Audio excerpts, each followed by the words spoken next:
index rose 0.2% last month. Inflation cooled as grocery and gas prices fell. President Trump said he could talk with China's leader in just a few days following a de-escalation of the trade war. The U.S. and China agreed this week to temporarily slash some tariffs for 90 days.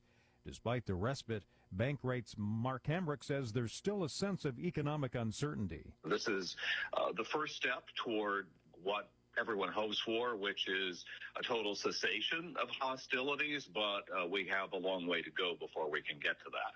Following yesterday's tariff announcement, President Trump traveled to Saudi Arabia, the first stop of his Mideast tour. Charles de Ledesma reports from the Foreign Desk.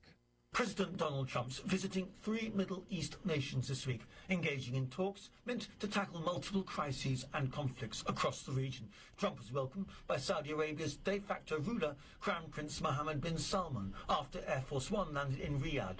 Trump and the Crown Prince are to hold talks on U.S. efforts to dismantle Iran's nuclear program, end the war in Gaza, hold down oil prices and more. The president's also expected to be feted by the Crown Prince with a formal dinner and a gathering of the members of the Gulf Cooperation Council. I'm Charles de Ledesma. A U.S. budget airline has begun making deportation flights out of an Arizona airport. Velo Airlines, a commercial passenger carrier that serves mostly small U.S. cities, has become the newest contractor for U.S. Immigration and Customs. The move has inspired a backlash, though, an online boycott petition and criticism from the Flight Attendants Union. More on these stories at townhall.com.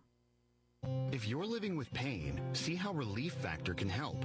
My back got injured very bad. I was off work for about a year. I heard about Relief Factor from my wife. I took it every day, 3 times a day for 3 weeks. I looked at her and I said, the pain is gone. And she said, I'm glad it helped. I said, no, you don't understand. It's gone. Fight pain naturally with Relief Factor. Go to ReliefFactor.com and get your 3-week quick start today. Only $19.95. Why'd I go to the doctor? My heart would race just taking my son to practice. It didn't feel right. So I got checked out. Turns out I have atrial fibrillation, which increases the risk of stroke about 5 times. Symptoms like irregular heartbeat, heart racing, chest pain, shortness of breath, fatigue, or lightheadedness can come and go. But if it's AFib, the risk of stroke remains. If you have symptoms, contact a doctor. I'm so glad I did. Visit notimetowait.com. Sponsored by Bristol-Myers Squibb and Pfizer. China is moving to strengthen its alliances with other countries as a counterweight to President Trump's trade war. Officials met with Latin American leaders a day after China and the U.S. agreed to a 90-day truce on some of the tariffs. The meeting has a clear economic dimension, with all sides trying to strengthen ties because of the uncertainty created by President Trump's erratic trade policy. But it also sends a defiant political message to the United States.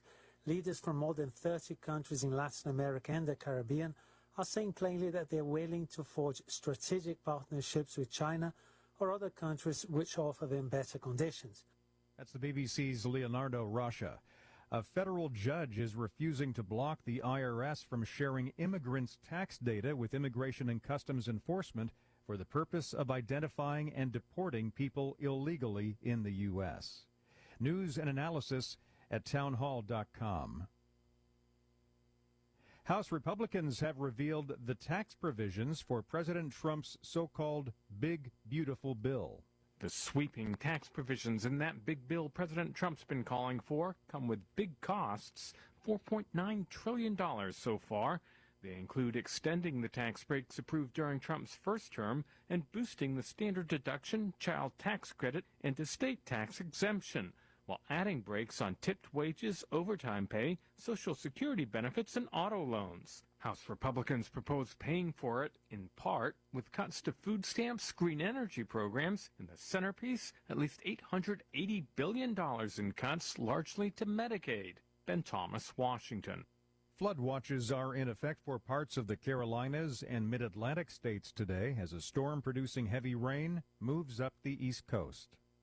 More on these stories at townhall.com.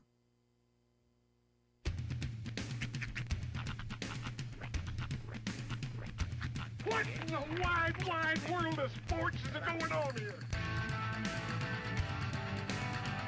I promise you, Whatever scum did this, not one man on this force will rest for 1 minute until he's behind bars. Now let's grab a bite to eat. Yeah, come on. I feel the hot wind on my shoulder and the touch of a world that is older. I hit the switch and check the number. I leave it on and then I slumber. I hear the rhythm ringing through it. Flamenco guitar and cumbia music. I hear the talking of the DJ. The travelician, what does he say? I'm on a Mexican radio. I'm on a Mexican radio. Broadcasting live from high atop the J.P. White Building in downtown Roswell, New Mexico. It's Mornings with Mike Winters on 106.5 Roswell's Talk FM. Is that what I sound like when I talk? Now, here's your host, Mike Winters. And good morning, one and all. Welcome to Mornings with Mike Winters. I am he. That would be me, Mike Winters. Happy Tuesday, everybody. Ah, yes. Welcome to it. It's the truest of days, and it's gonna... Day 2 of the heat wave. It's gonna send you to one end of town to the other where the wind lands later today. So it's called Tuesday. To and fro with the wind. It's gonna blow you there. Yeah. But happy Tuesday. Indeed. And it's gonna be warm, so don't worry. It's still gonna be like 94. Oh yeah. No, just some hot dusty wind in your face. 20 to 30, gusting to 40. Yeah. So. It's officially like one of the first mornings that, without complaint, my kids got in the car without some sort of blanket.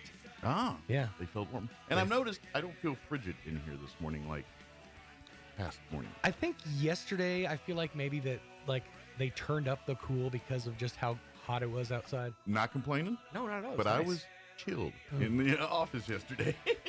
Maybe this is just how I was raised, with the sense of guilt. But I've always felt like when it's blazing hot, you have no right. I feel like I have no right to complain about being excessively cold. Yeah. Like if I'm, I get you. If I'm like chilled, I'm like, oh, okay. Problem is me. I'm soaking it up. It's like I'm building my storage for later. So yeah, I'm the same way. I can think of the cold times when I'm sweating. I think that's a thought process of people of larger carriage, like ourselves. Now, I'm not as big as I used to be, but in my young days, things sweat in places. Yeah. Yes, I get do. hot, and, and you just, now that I'm getting older, I'm more cold, more heat tolerant. Maybe that's the word.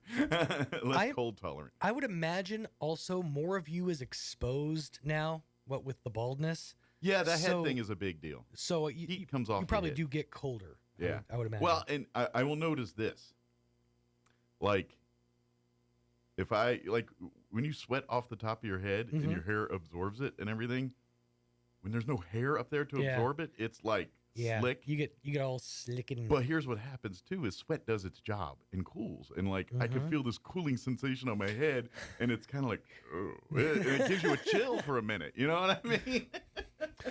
So that's different, and it's funny because I do love the occasional spicy food, but my body reacts different to spicy food. And so I'll eat something, like I'll eat a green chili cheeseburger, and it doesn't even have to be hot green chili. Right. I will have a slickness above my head from you get shiny. It gives me a little sweat pour there. Right. Yeah, it kicks on the sweat. That one of my least favorite places to sweat is it happens all the time is right here. Under the lip? Mustache or above sweat. the lip, yeah. Oh my gosh, it is the worst. Because you can't get it. You just can't get to it. Yeah. Again, this is a bigger person problem. Enjoy your breakfast, by the way. I hate to get it under the pecs. Oh, the under boob sweat. Yes, exactly. Yes. Ladies. There's a problem for not as much me now, but yeah, previous times. Now and there's another thing too. I don't sweat as much. Like older, you don't put the deodorant on. You got, you know what I'm saying? Like I was one of those guys, Nowadays, or like feet. I'm good on those. Really? Like, I don't really have issues with those anymore. Huh. Yeah. I guess my body has changed, it's got older, and I don't Maybe because I'm less athletic. Like back in the day, I used to be pretty. I played hockey. I was in the Air Force. Yeah. I mean, I was even though I was bigger, I was still moving. Mhm. And now I don't move as much, and so I've lost a bunch of weight. But I think my body's it's not 20 anymore. It's 50, and I'm just learning what a 52-year-old body feels like. It ain't the same. It's just not the same. But it's the weird changes as you get older and things are like, that's new. Why'd I start doing that? Or like hand cramps. I get those every once in a while where my hand will literally do this and I have to physically like get it Work to it go. out. And it's like I'll grab a pen a certain way or something. Like that's a new thing for It's like a Charlie horse, but for your hand. Yeah, I'm like, is this an old people thing? If you don't relieve it, you're eventually just gonna curl up into. Yeah. So I'm sure somebody's going, that's a sign of arthritis or something. Like, probably. I'm one of those people that I've cracked my knuckles my whole life. And my dad used to tell me, you're going to get arthritis from that. It's an old wives' tale. It's just a rumor. I mean, it's probably not. They probably isn't great for you, and there's stuff they haven't figured out about it yet. Yeah. But you're just popping bubbles inside of your knuckles. It's just a bubble of air. One thing I've noticed as I got older, I can crack more things now. Lots of things crack. Yeah. My neck, I got a shoulder one that I can do sometimes. My feet, I can kind of crack my toe. I have this knee thing. It's like if I put my leg too far up, my knee will just lock. And I have to physically pop it into place. Thank God I have a bed that what is it? Displaces motion. Yeah. One of those, oh man, what's dude. the word? Displaces motion. But thank God I have one of those beds because one of the moves I do is before I go to bed, I want to crack my back. So I literally do this weird worm thing kind of because if I hit just right, I'm like, right. yeah. And I always do it when I get into bed for the night. But if Kim's not asleep yet, I'm like, is she gonna notice me acting like I'm breakdancing over here? I always worry that if I pop something one thing too many, I'm just gonna fall down dead. There's a couple times where I've cracked some ooh, that hurt. I should have cracked that one. I popped my neck one too far. Yeah. But they say you're an old soul or someone who's an older person trapped in a younger person's body. Yeah. I knew that was me when I was a little kid. Yeah. Because from the age of 7, all I ever wanted was a Craftmatic adjustable bed. All I wanted. I used to watch Price is Right when I was sick or at home. They made that very, very wanting when back to those commercials. Like, I can watch TV in bed. It wasn't even the back up thing. It was the feet up thing. And that seems awesome. I would sleep on my back if I could sleep like that. Well, I will tell you now, I have a bed that can do that now. I've used it 3 times in the 8 years I've had it. Don't spoil my dreams. I just don't. Because the theory of watching TV in bed was nice. Problem is I never watch TV in bed. I'm either up or in bed, sleeping. I'm not one or the other, There's a term, and I've mentioned this before on this show, but there's a German word for just hanging out in bed. Yeah. It's called Herkel-Derkeling. Okay. And it's really funny because every now and again I'll say something to my son and he'll repeat it verbatim. And it's just funnier coming from a 6-year-old. Sure. He goes, did you just wake up? I said, no, I was up for a while. I was just Herkel-Derkeling. He's like, did you Herkel-Derkel for a while? It's just so funny. I feel like there's a song there. There is. But yeah, I'm the same way. I don't just hang out in bed. The only time I do is usually when I'm sick. And that's when I'll use the recliner thing and I'll put on, usually it seems like every time I'm homesick for the day, somebody's showing a Sopranos marathon. I've seen Sopranos more when I'm sick. I'll be like, oh, they're doing a marathon of Sopranos. Oh, they're in season 3. Okay. And then I'll watch in and out and pass out. Like, oh, there's a scene. Just intermittently. What happened? Yeah. Okay. Oh, this is when the girlfriend gets it. All right. There are specific videos I will only put on when I'm trying to sleep. Yeah. There's certain YouTube videos or whatever that I'm like, I know if I put this on, I'll go out. Yeah. Speaking of mafia stuff, real quick, and then I got to talk baseball stuff. Yep. But I was watching Sopranos. If you like mob documentaries or mob history, if you have Hulu, they put History Channel programming on Hulu. Okay. And there is a 4 or 5 part thing about, and I can't remember what it's called, something of the mob or something, but it's narrated by the guy in The Sopranos that was Chris Moldesante, that character, Tony Soprano's cousin. Right. He's the narrator. I can't remember his actual name off the top of my head. They couldn't get Joey Pants. I think he's more. I think Chris is better actually. He's got the more.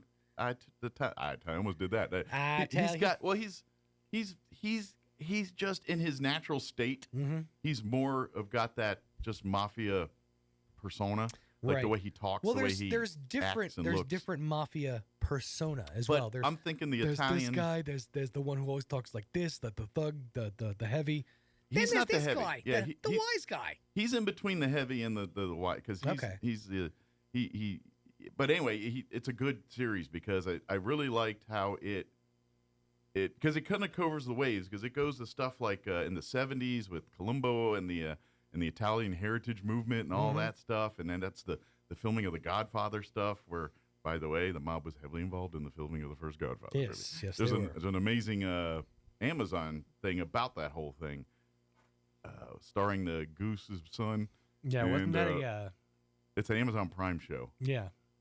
Can't remember series. But anyway, you watched the whole thing. Yeah, it was really good. But anyway, and then it kind of covers into the Donnie Brasco stuff where the government infiltrated and it covers the 5 mafia families of New York. That's what the series is about. It's not dealing with Chicago or any other. It's the 5 families. The Offer. That's the name of the show. The Offer. Yes, The Offer. Thank you. I thought you said the author at first. No, the Offer. Huh? I was saying it with a thick Italian accent. Gotcha. The Offer. And then it kind of gets into, of course, Gotti and all that. And then it kind of talks in The Last Don and kind of the end Gotti? of that. Yeah, John. and then it kind of gets into The Last Don and how the last kind of legitimate of the Dons when he flipped in the 90s, I guess, in early 2000s. And so, but it's kind of neat because it breaks down how that mafia family started, how because basically it was 5 different families, right? And the bosses for up until I want to say the late 70s, early 80s, were the bosses were from Sicily, the mother country, and all that. They were, and so they are the ones that basically formed what was called the Commission, and that was how the 5 families kind of took their territories and this and that, and then of so course, each had a borough. Yeah, and then of course it goes over the years on who you got gotta caught. feel who bad this. for the Queens Mafia. Well, and they each had different areas, Right. like different specialties. Like one's one's handling the trash and all that stuff. Right. The other families, Meat packers, they've got the yards. They're dealing with all the shipping and everything coming in. They got the concrete guys Right. dealing with the construction and the Teamsters and of course all of them have their own little gambling ring or drug ring or whatever ring that they're basically. But most of what the big bucks was coming in really just legitimately through illegitimate things and coming in and that's what it comes down to is they just start legitimate businesses and just run them shadily. or they use it as a front for this thing to do that. Sure. So but anyway, it's really if you love mafia stuff, that's one of the more interesting documentaries There's only I've seen on that. one question though that I've yet to find the answer to, and I don't think this documentary is going to answer it either. Mm-hmm. Where is Jimmy Hoffa? Well, how have we not found him yet? Well, depending on who you talk to and all those things. But I remember as a kid growing up, everyone kept saying, "Yeah, he's in Giant Stadium." Like when they were building Giant Stadium out in the Meadowlands. That's where he ended up. Of course, they don't play there anymore. That stadium's gone, I think. Yeah, I think they demolished it, so they didn't find him there. Well, I don't think they were looking either. It was more of a demolition than an archaeological dig. So. Yeah, he was in one of the cornerstones. Yeah, but anyway,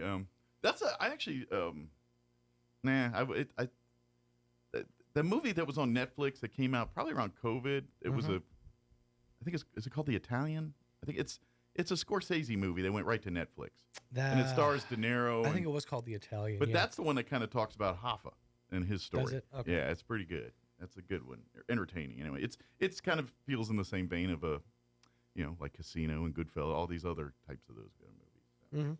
So. All right, let me give you the skinny on baseball here because we got baseball, Irishman. Softball. Huh? The Irishman. That's it. Not the Italian. The Irishman. Well, Thank you. It was one of those ethnicities. Something like that. It was all right. One of those eyes. So baseball, we got baseball and softball state playoffs this week, and we got a bevy of them. Boy, do we. Beginning Thursday here. So I'm going to kind of give you the schedule. We're going to even carry we're going to add a little bit here to our schedule this week. So we're going to have wall-to-wall baseball and softball for you pretty much Thursday, beginning at 11, and then same thing on Friday, beginning possibly at 9 a.m. depending on how things play out here. But well, then again, if things don't play out, we may have less games Friday and Saturday. But on Thursday, we're going to, at 11 a.m. on Thursday, I made a mistake yesterday. I thought Goddard, when they lost that first round, but I forgot it's a best of double elimination. So the Goddard softball team, they're the 5 seed. They're going to play their first game in the consolation round on Thursday at 11 against the number 12 seed St. Pius. That game will be on Cleveland Field 3 if you care. But that game will be called by Kelly McDonald, and we'll have that for you at 11. Now, at 12:30, the Goddard Rocket baseball team takes on Chaparral, a 12 versus 13 seed. What we're going to do is we probably anticipate the softball game will not be over by 12:30. Right. So we're going to carry the softball game to its conclusion, and as soon as it's over, we're going to go right to Henry at the baseball field, bringing you the Goddard and Chaparral matchup. Now, if the Goddard softball team wins on Friday or Thursday, they will play Friday morning. Right. I'll get to that in a minute. If they do not win, they are done. We should have mentioned you should grab a pencil. We're going to test you on this later. Yes, there will be a test later. So write all this down. So we'll have Goddard softball at 11, and like I said, we'll join in progress the baseball game as soon as at the conclusion of softball. We'll go right to Henry and bring you that game. Then, as added bonus, the Mexico Military Institute Colts, their baseball team is 1 seed in their bracket. They are going to play the 9 seed Sandia Prep in the quarterfinal actions at 7 o'clock on Thursday night. Henry will bring you that game as well here on 106.5 Roswell's Talk FM. So we've got 3 games for you on Thursday at 11. Goddard softball taking on St. Pius. Then right at the conclusion of that game, we'll join in progress the Goddard baseball taking on Chaparral. And then at 7, the Colts taking on Sandia Prep at 7 here for NMMI. Now, yes, indeed. Like I said, if Goddard wins softball at 11 a.m., that means their next game in the consolation bracket will be Friday at 9 a.m. So we may get our morning show cut off short here an hour if the softball team advances. They will play at 9. We will carry it for you here in its entirety. Well, I think so. We'll carry that game in its entirety if it happens. But and Kelly McDonald will call that game at 11 on Friday. Then the softball team will keep on. So actually, it's back to back. So if they win at 9, we're going to bring you their next game at 11 as softball will take on. It depends. It could be Artesia. It's to be determined at this point. That game would be 11. Kelly McDonald will call that for us. And then at 12:30, we'll join in progress if we're carrying a game at 11 again. Goddard baseball, if they win on Thursday, they will play Friday at 12:30 p.m. versus either Artesia or Hope Christian. So we've seen Artesia a few times. Artesia's the 1 seed, by the way. Yeah. Henry will call that game for us on Friday. So if Goddard loses that game, they are done. If they win, they advance to the championship game. And then same thing with softball. If they win their 11 o'clock game, then they will play at 1 o'clock for championship. Kelly McDonald will call that game. And at 3:30, the Broncos will take on, if they go to the championship, they will take on St. Michael's or West Las Vegas at 3:30 on Friday. We'll carry that for you there. I was going to say there's a whole other side to this page. Yeah, and then we get to Saturday. So, yeah, Goddard softball will play possibly at 1 o'clock, 9 o'clock, and 11 o'clock on Friday. But if they win at 9, they play at 10. If they win at 9, they play at 11. I know this is confusing, folks, but this is baseball playoffs. And if they win at 11, they'll play at 1. We'll carry all those for you. We'll join the Goddard softball at the conclusion. I don't know if we'll carry that 1 o'clock game because, to be honest, at 12:30 we got Goddard baseball. So if Goddard softball plays at 1, we will not carry that game for you because we'll be carrying baseball instead. Right. Then at 3:30, NIMI will play. So right after the baseball game, we'll go to the NIMI game if they advance. They'll take on St. Pius. Then Saturday's championship day. At 10 o'clock, that will be the championship game. Let's see. So if all right, I'm sorry, I'm doing this as we're going on the fly. Somebody's up there with some red string just trying to make them all. At 10 o'clock, the softball will play on Saturday. If they went out on Friday, Kelly McDonald will call that game. At 12:30, we'll have the NMMI game. If they advance to the championship game, Henry will call that for you. At 2 o'clock, if Goddard is playing, we'll carry that one. That'll be their championship game. So if they win at 10, then they'll play for a championship. 2 for softball, we'll carry that.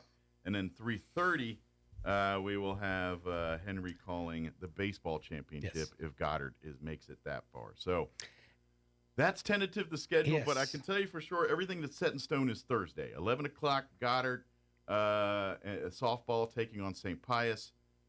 Right at the conclusion of that game, we'll flip you over to Goddard baseball versus Chaparral. And then at 7 o'clock Thursday evening, we will have NIMI Colt baseball taking on Sandia Prep. Yes, and don't forget, Sunday we will have the intramural cornhole championships. Right. So that's our baseball playoff. So I'm going to tell you right now, if you're fans of all the programs. I'm sorry, I wasn't listening. Could you repeat that? Yeah. Can you say that again? Sure, no problem. It reminds me of that, again, I watch a lot of Big Bang Theory. When he has, instead of rock, paper, scissors, he has the game rock paper, scissors, lizard, Spock. And there's a whole thing where Kripke asks him to explain the rules. He just goes over. But he's got a whole rock, paper, scissors. He's got a whole, like, spiel. And he does like 4 times before someone says, Sheldon, he's just messing with you. You know? But anyway. Oh, my God, it's 10 o'clock. Yes. No guests or anything, right? Yeah. Okay. We're scheduled to talk some Invader baseball this morning here, but but we'll see if they make it in here. We'll give them a few minutes here, but I'll give you that rundown. If not, we'll play another interview here. Dr. Sean Powell with Eastern New Mexico University Roswell will join us here in the 8 o'clock hour. Give us an update on what's going on out at the college. Of course, they're gearing up for graduation and summer semester and all kinds of course, summer camps and summer pools, swimming, and all that stuff. So they got a lot of stuff going on at the college, so we'll be joined by them here in the 8 o'clock hour. And then in the 9 o'clock hour at 9:15, we're going to play our interview. We had the ladies from the Chaves County Federated Republican Women join us for their monthly visit. Their meeting will be next Wednesday at the Elks Lodge at 11:30. They came in to give us a preview on what's on tap for next week's meeting and just talking a little about the Chaves County Federated Republican Women. They got an essay contest. They've just had some winners, so they got some kids they're going to spotlight too at the meeting next week. So we'll play that interview for you here in the 9 o'clock hour. Plus, we'll have all of the features that include the newses of the local, national variety, Wall Street business updates, and whatever else we can come up with for today's show. Before we do any of that, though, let's go ahead and take a gander at your weather. I'm meteorologist Steve Hamilton with your Pecos Valley weather. Pretty windy for the next couple of days. We do have high pressure over the area, but also a low pressure trough off to the west. We won't be seeing any rain with that, but the wind will be kicking up at 35 to 40 miles an hour today. Blowing dust will be possible. We're in the mid-90s for the afternoon high and sunny. Overnight, mid-60s, windy and a few clouds, and then sunny and very gusty again on Wednesday. I'm meteorologist Steve Hamilton, and that's your latest forecast. Thank you, Steve. Currently, went to the wrong channel. Sorry about that. Currently 71 degrees here in Roswell. Humidity is at 29%. Winds are calm at the moment. That will change. We do have a wind advisory in effect for today. That's going to kick in at noon, remaining in effect through 8 p.m. this evening. Expect patchy blowing dust for this afternoon. The good news is it'll be sunny, warm, 94 for a high, but the winds will be blowing out of the west. 10 to 20 early. As the day progresses, those winds will increase 20 to 30. Could see wind gusts as high as 45 miles per hour later today. Winds continue into the evening hours. Expect patchy blowing dust till about 9 p.m. Mostly cloudy with an overnight low of 64 degrees. Winds will continue blowing out of the southwest 20 to 30, gusting as high as 45 miles per hour. Winds are expected to decrease 10 to 20 after midnight. Wednesday, we're looking at more of the same. Patchy blowing dust for the afternoon, partly cloudy, 90 for a high tomorrow. Winds will be blowing out of the southwest, 20 to 25. Early, increasing 30 to 35, gusting as high as 45 miles per hour later on Wednesday. Winds continue into Wednesday night, mostly cloudy, overnight low of 57. Southwest winds 20 to 30, gusting as high as 45 miles per hour. Winds expected to tamp down 10 to 20 after midnight. Thursday, partly cloudy, 87 for a high. Winds much more manageable out of the northwest, 5 to 10 miles per hour early, but picking up 15 to 20 out of the southwest Thursday. But doesn't look like nearly as bad as today and tomorrow. Friday, mostly sunny, 90 for a high. Saturday, mostly cloudy, 90 for a high. Sunday, mostly sunny and breezy with a high of 90. So if you like 90, Friday 90, sunny. Saturday 90, mostly cloudy. Sunday 90 with breezies. So however you like your 90s, you get them over the weekend here. And then Monday, 88 and breezy there. So that's what we're looking at weather-wise for the next couple days here. Remind me tomorrow, I'll take a gander at weather in Albuquerque and Rio Rancho areas to see what kind of weather they're going to be dealing with for baseball and softball this weekend. But that's what we're looking at now. It is 7:31. Let's do this. Let's get you into your Roswell Livestock Report recap with Smiley Wooten. We'll take a quick commercial break. I'll come back on the other side. I'll find an interview for us to play here to round out the hour. I think, you know what I think I'll do is we had Meredith from the city, Hildreth, talk to us. They're doing the master plan discussions this week, and they had an event last night. They'll be in tomorrow, too.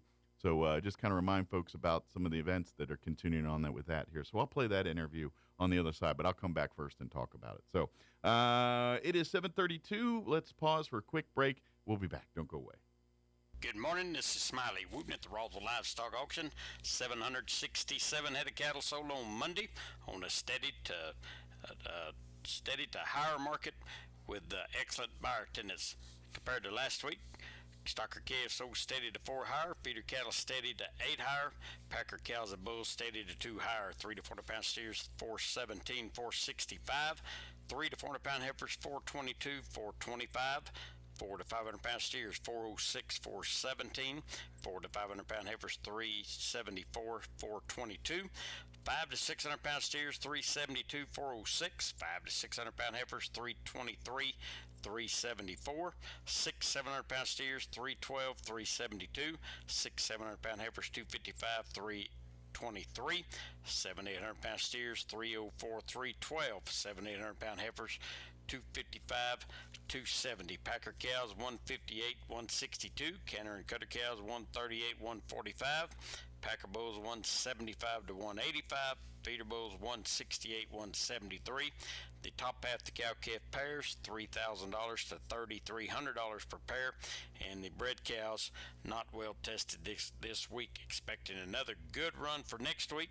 We do appreciate the business. This is Smiley Wooten, Roswell Livestock Auction. Hey Roswell, during these unprecedented times when others are raising prices, Roswell Ford is lowering ours with employee pricing for everyone. So you pay what we pay. Only at Roswell Ford. Make no payments for 90 days. Upside down in your current vehicle and want out early? Roswell Ford can help you get out of your trade, even if you owe thousands more than it's worth, regardless of make, miles, or condition. So you can pay what we pay today with employee pricing to all customers on new Ford cars, trucks, and SUVs.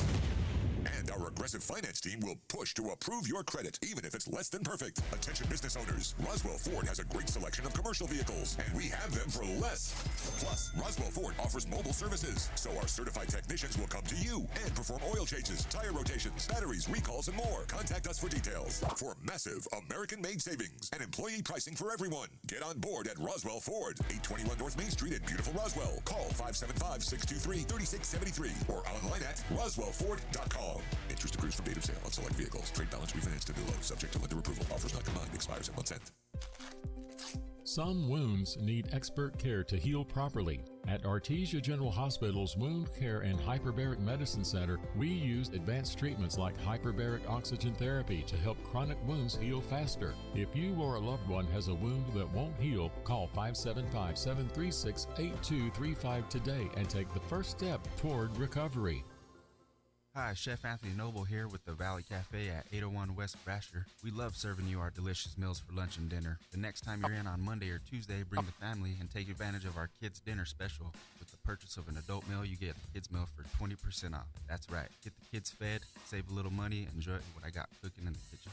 Come visit us at 801 West Brasher in the Orange Building across from Church on the Move in Roswell. We have it all. Come taste and see. Don't forget, you can also find the Valley Cafe on our website at toasttab.com/Valley Cafe. Also on DoorDash, Grubhub, and Uber Eats. Innovation, service, integrity, and knowledge. J.S. Ward and Son Insurance Agency. Auto and home, life and health, personal and commercial.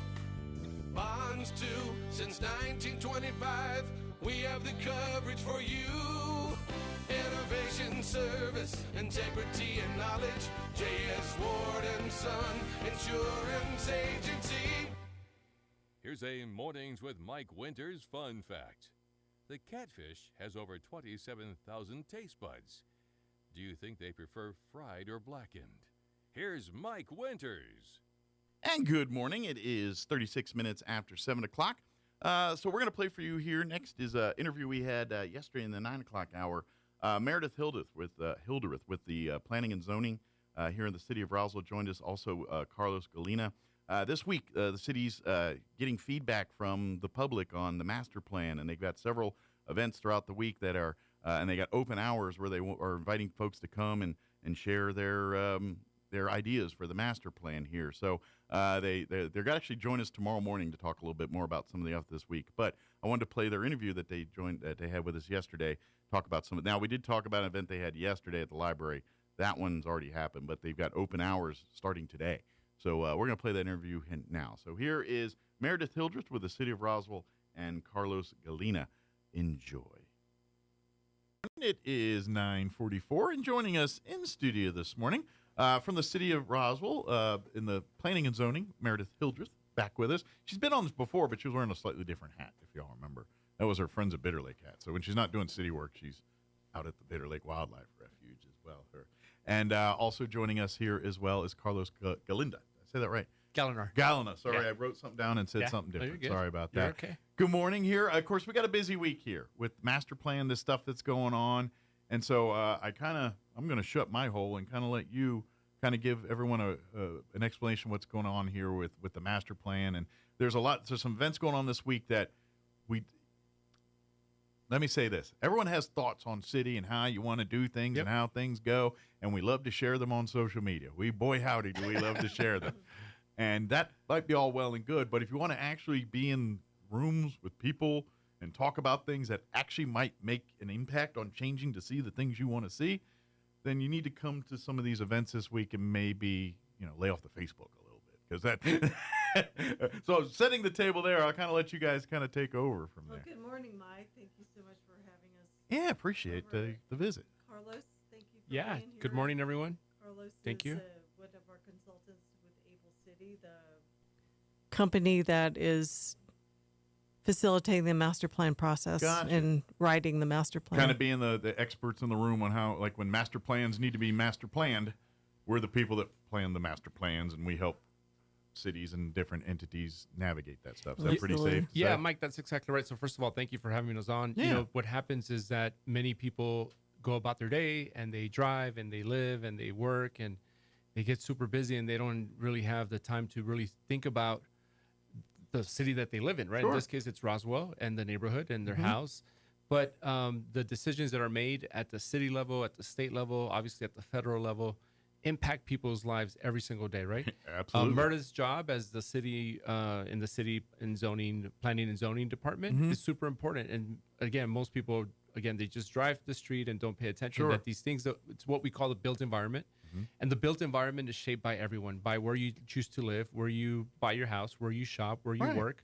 And so the comprehensive plan really is the opportunity for residents of Roswell to just step back for a minute. Sure. You're absolutely correct, right? There's a lot of opinions on Facebook and social media, and those are important, but it's equally important to make sure that people have an opportunity to think about these things in a way that people like Meredith and your city council and your policymakers are listening and paying attention. But really, just quickly, the comprehensive plan is at the end of the day, it's a document that outlines everything from transportation to housing in neighborhoods to infrastructure. There was a big flood last year. Sure. We need to address, we give you recommendations on how to mitigate the flood hazard issues. Keep it from being a bigger issue the next time. For sure. Yeah. And so it's exactly what the word implies, comprehensive. So it looks at all these things holistically. And what we're doing this week is giving residents the opportunity. It's about a year-long process, and our group was here back in April, and they got really great coverage in the Roswell Daily. But what we're doing here this week is a little bit more intensive and purposeful, and again, giving people the opportunity to come to any one of these events. And again, the social media stuff is great, and we pay attention to that. But again, equally important it's throwing things out there, but there's no constructive. Okay, what do we do about it? How do we address that? Is it really a need, or is that just you saying that? Yeah, that's right. And this is where these meetings are you're talking to people that actually impact what's going on here. And it's really deciding what's the vision. Where do you want this city to be in 10 years? Do you want it to have this, this, and this? Or maybe you don't. Yeah, that's right. But we need to find that out. And that's what this week's about. This is a structured and methodical process that's guided and facilitated and fun as well. Well, and this is kind of getting back to where I always say about government versus private. If you want things done fast, government is not going to be that person. Government is rather get it slow and right rather than fast. And we're private; they deal with that stuff. Yeah. So when we're talking about big picture, what we're going to need, like you said, it's not all right. We're going to come to meeting tomorrow. We're going to have all these magic things. No, we got to study. It takes years to figure this out. It takes a good year. No, to I find think out our city has a lot of needs. Our neighborhoods, I feel like, have been neglected over time. And things get old, things wear out, and sometimes you got to replace them. And I think I wrote a paper on neighborhood stabilization and empowerment, a study for that. It was a part of a postmaster's program. Okay. And anyway, that has recommendations in it. It's a foundational piece, and Carlos has looked at it and so forth. So I think neighborhoods, housing, that's going to be a huge component. Sure. Economic development is going to be a huge component. And we have this opportunity of the national championship air races coming to town. And we're going to have to get big quick. Yeah. I feel like there's going to be way more investment in Roswell as it's discovered. It's going to be messy, but it's going to lead to better things. We got it. We're going to have growing pains. That's the best word I can tell you. This year, I'm going to tell you, it's going to be growing pains. We're going to learn a lot of lessons, but it's going to make. And this is kind of the master plan in a bigger nutshell. Sure. And that's the same kind of thing is the city has ideas on the future and what we want to take it in. This is the public's opportunity to share with the city and saying. And to really see, are we going in the right direction? But or do we need to pivot a bit? It also incorporates city stakeholders as well into this process. Gotcha. So, yeah, for sure. if I can talk about that for a minute. So we invite the public tonight. We're kicking off our week. It's a design workshop week, charrette, what we call charrette.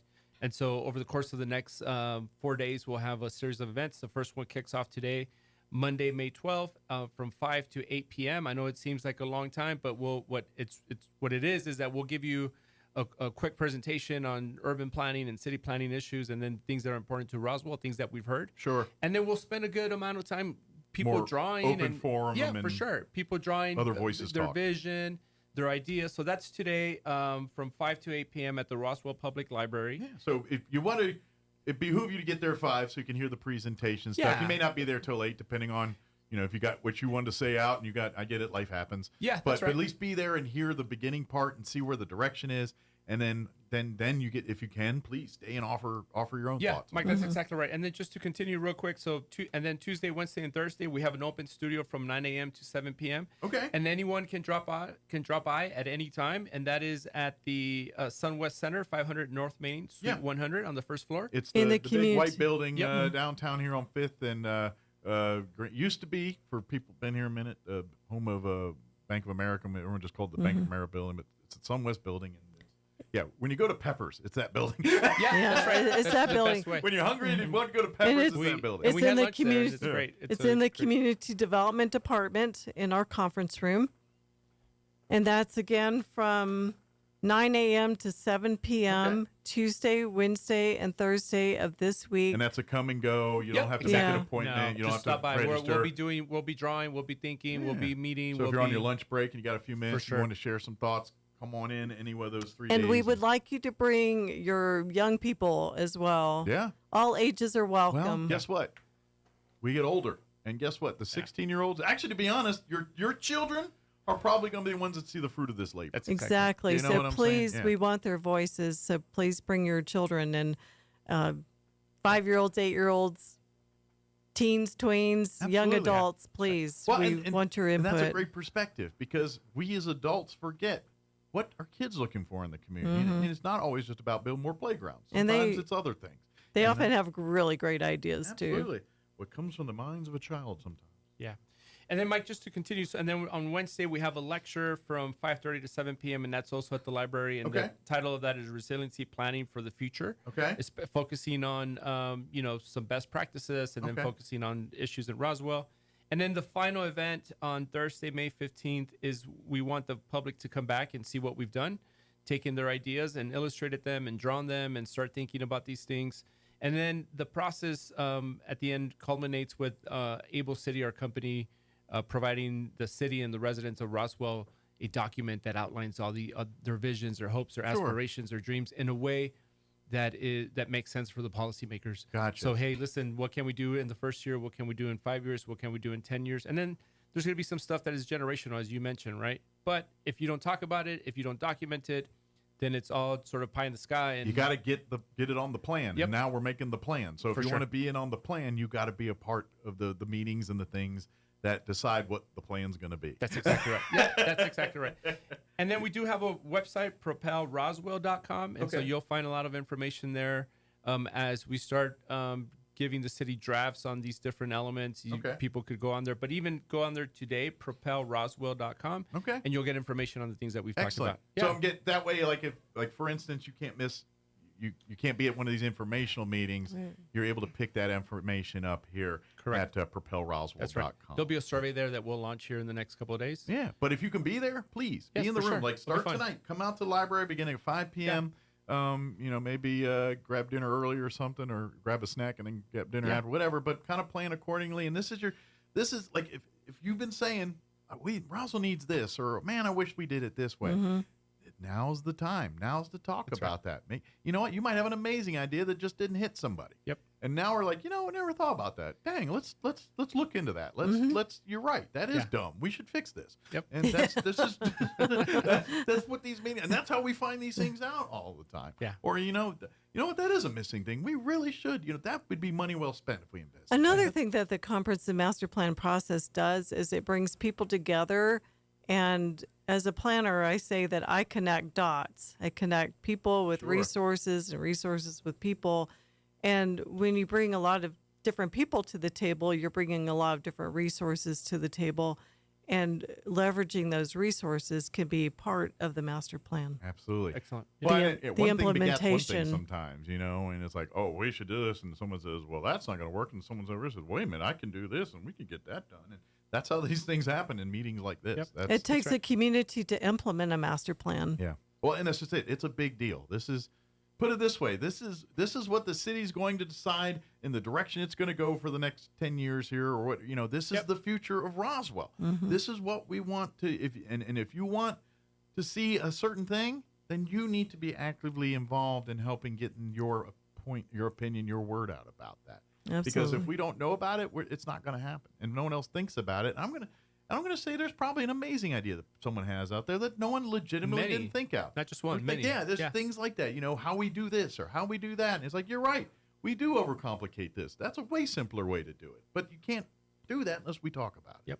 Yeah. Excellent. So start tonight again at 5 o'clock, and then if you go to propelroswell.com, I'm going to imagine you can probably see a schedule of everything and what time. So if you miss some of these dates and times, that's exactly right. you can go back there and do that and do all that. And of course, if you do have any questions too, and then I would also invite this too is you have two city council represent you. Those are always open pipelines. If you have outside of these meetings and things here, I invite you to send emails to your elected officials to talk about it. Be professional, be kind, but there's a reason why you have two city councilors representing you in your district. They're there when you have these questions, these concerns.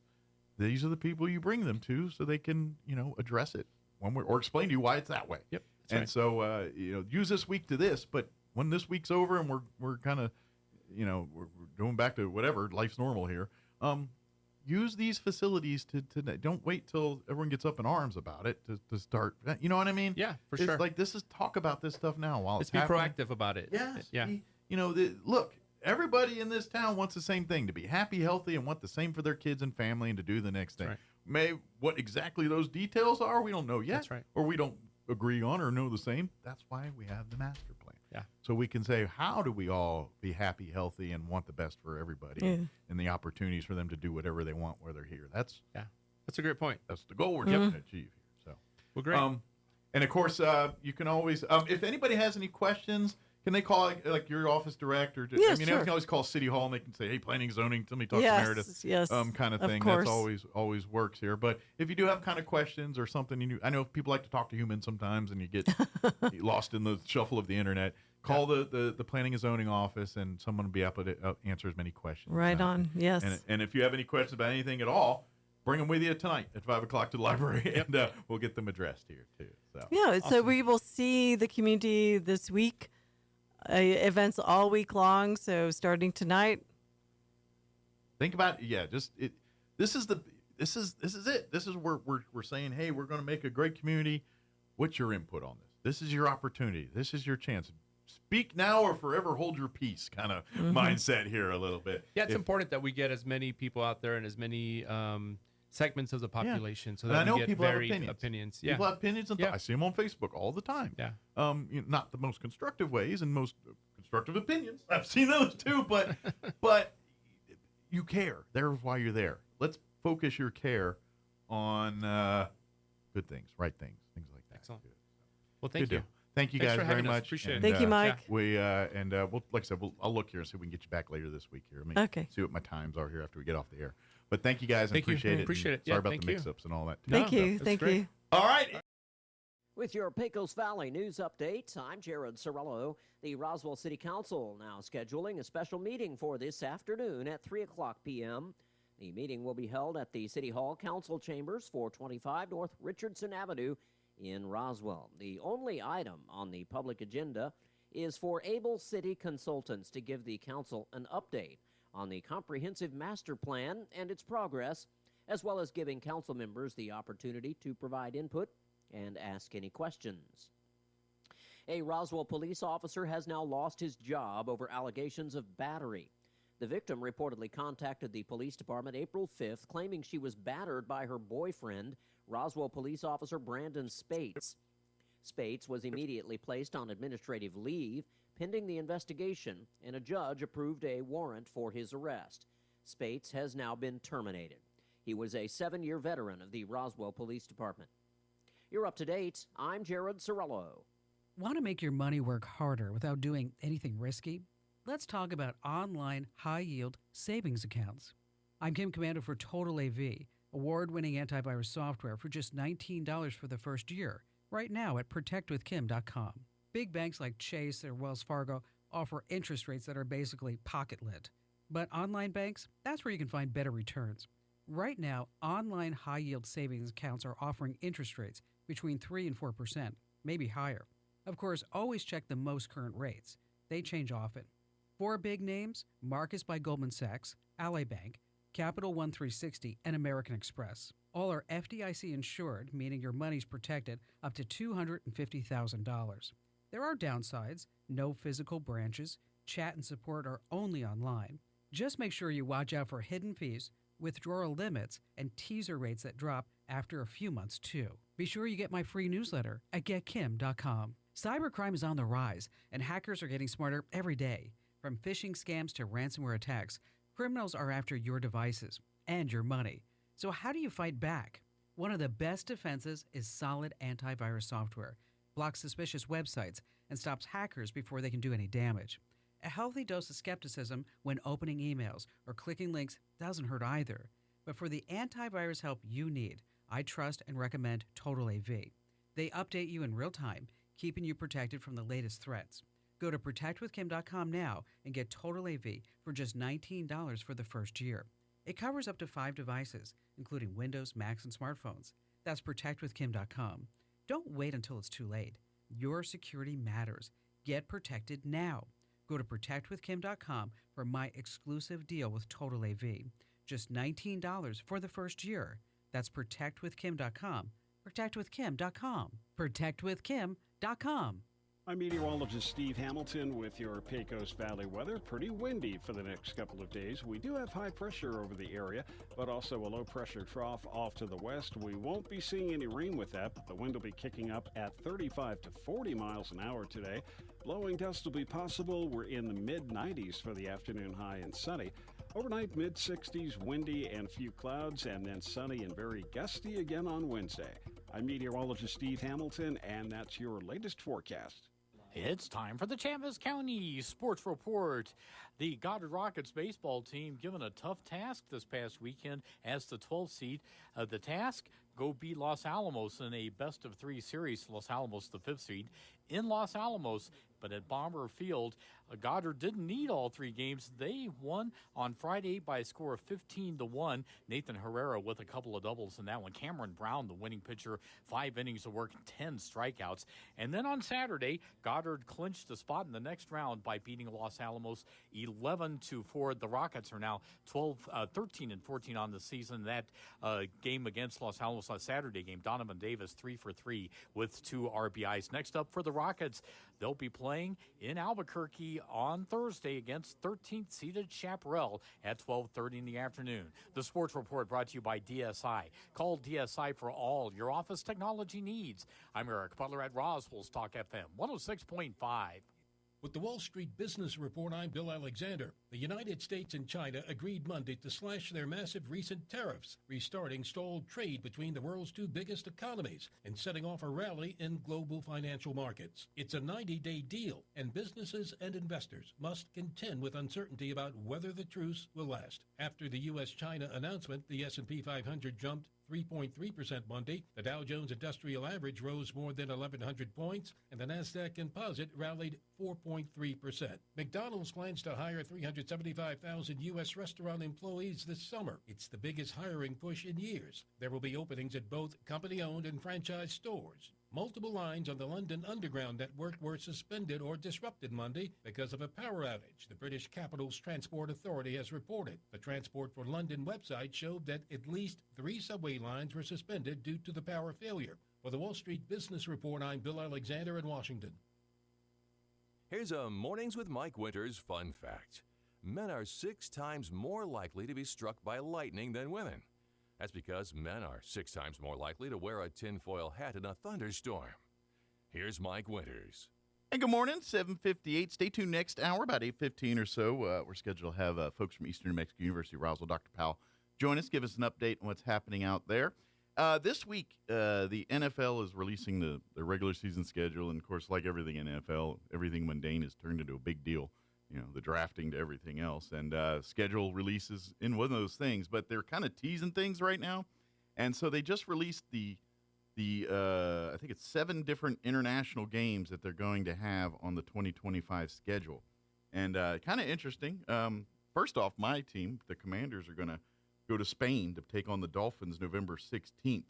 But the one that's really making me kind of crazy about this is, so there's the 7 games. The first game's going to be September 5th. And that's going to be in Brazil, Sao Paulo, Brazil. The Chargers are going to be playing. They haven't announced. They'll announce tomorrow the team that's going to be playing them in September. But all the others have released.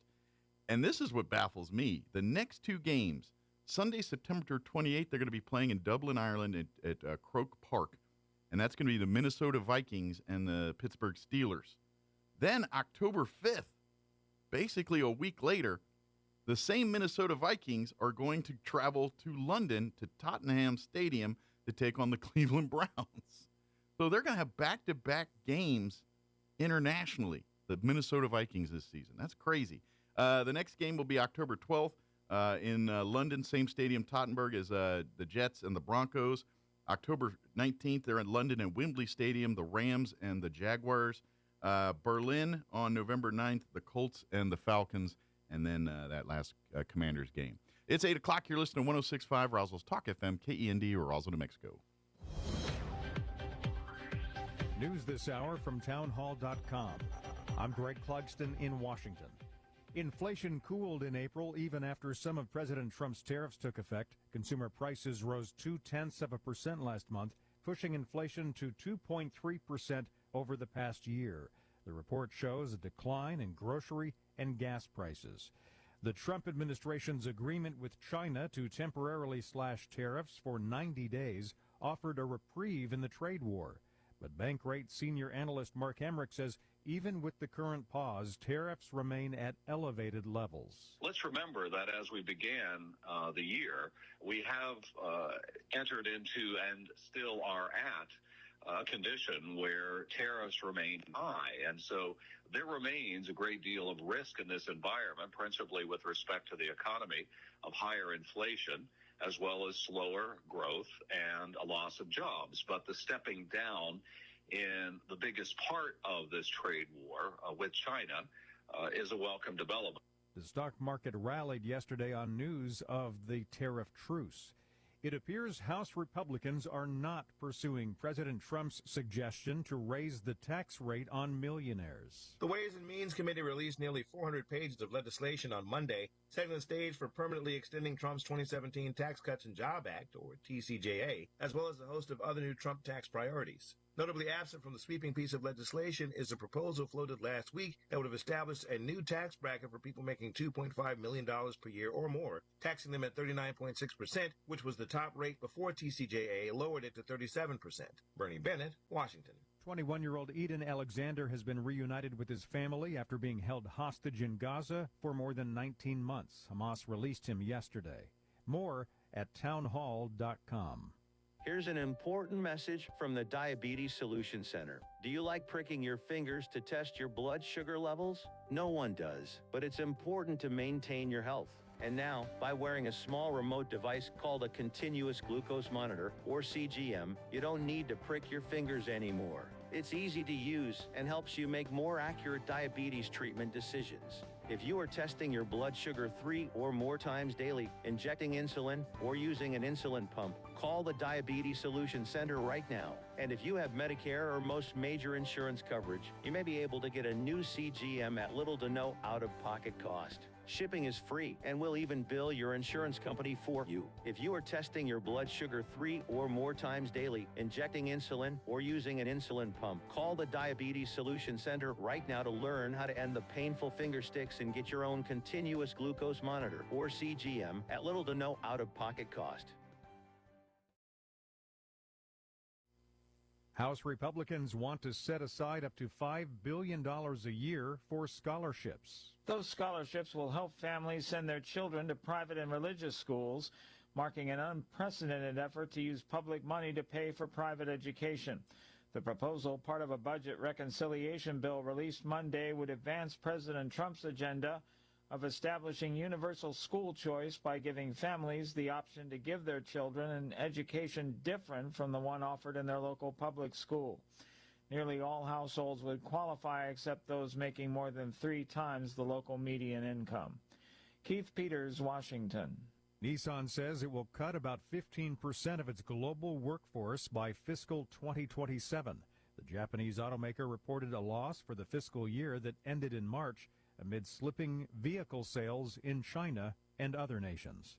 News and analysis at townhall.com. The Trump White House continues to make changes to news media access to the president. The White House Correspondents Association says it is disturbed that no reporters from either the Associated Press, Bloomberg, or Reuters were allowed on Air Force One to cover President Donald Trump's trip to the Middle East. The association says it is the first time since reporters started traveling with the president abroad that no wire service reporters were on the plane. Following a court fight over the naming of the Gulf with the Associated Press, the White House instituted a new media policy policy that lumps the wire services in with print reporters in a rotation for space on Air Force One or Oval Office events. I'm Lisa Dwyer. Stocks are mixed on Wall Street at this hour. The Dow is down 143, while the Nasdaq is ahead by 168. More on these stories at townhall.com.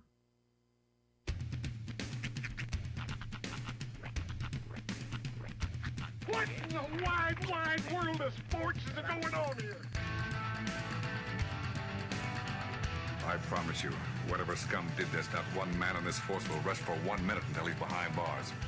Now let's grab a bite to eat. Yeah, come on. I feel the hot wind on my shoulder and the touch of a world that is older. I hit the switch and check the number. I leave it on and then I slumber.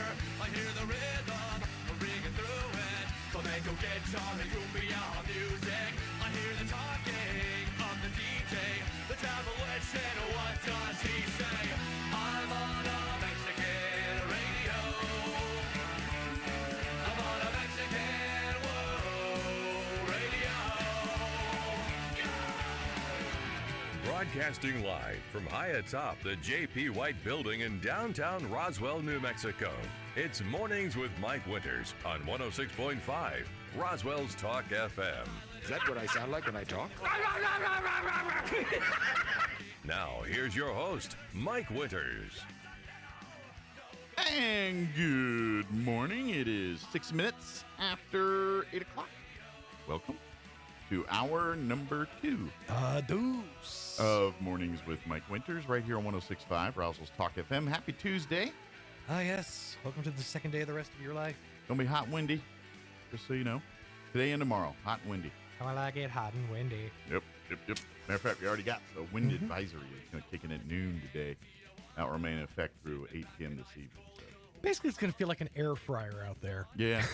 Or, excuse me for the snort there. That was weird. Nice. Or if you're a little old school, those big beehive dryers. And I don't even know if they still have them in salons anymore. You know what's funny is I see them in like every barber shop or salon I've ever gone into, but outside of TV, I've never seen one used. Yeah. Not like in real life. No, it's always, if y'all want some fun, if you ever go to the historical side of the J.P. White House, they've got in there like an old school one of those blow dryer deals. Right. I swear it looks like an electric chair. It does. It definitely does. But you can't interact with any of that stuff. Yeah, you can't use it, but it's there on display to see it.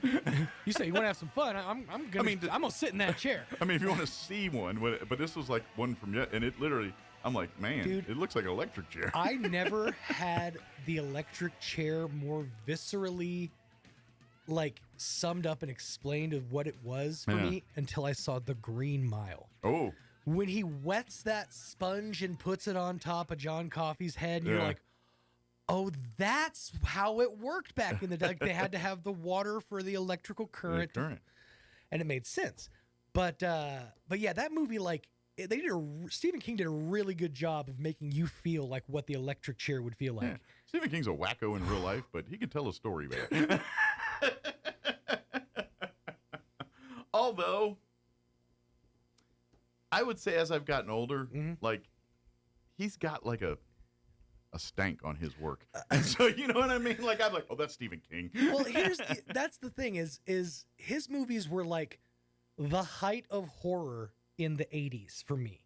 Well, see, because if you look at, I'm sorry, go ahead. Yeah, I'm sorry, but yes, he kind of skirted like his horror was way more psychological, mental which that to a child is like the worst kind of horror. Yeah. Like you can see gore and probably get over it pretty quick, but still to this day, there's a scene from the movie Pet Sematary that messes with my head. Yeah. It's that scene where the dad walks into the room.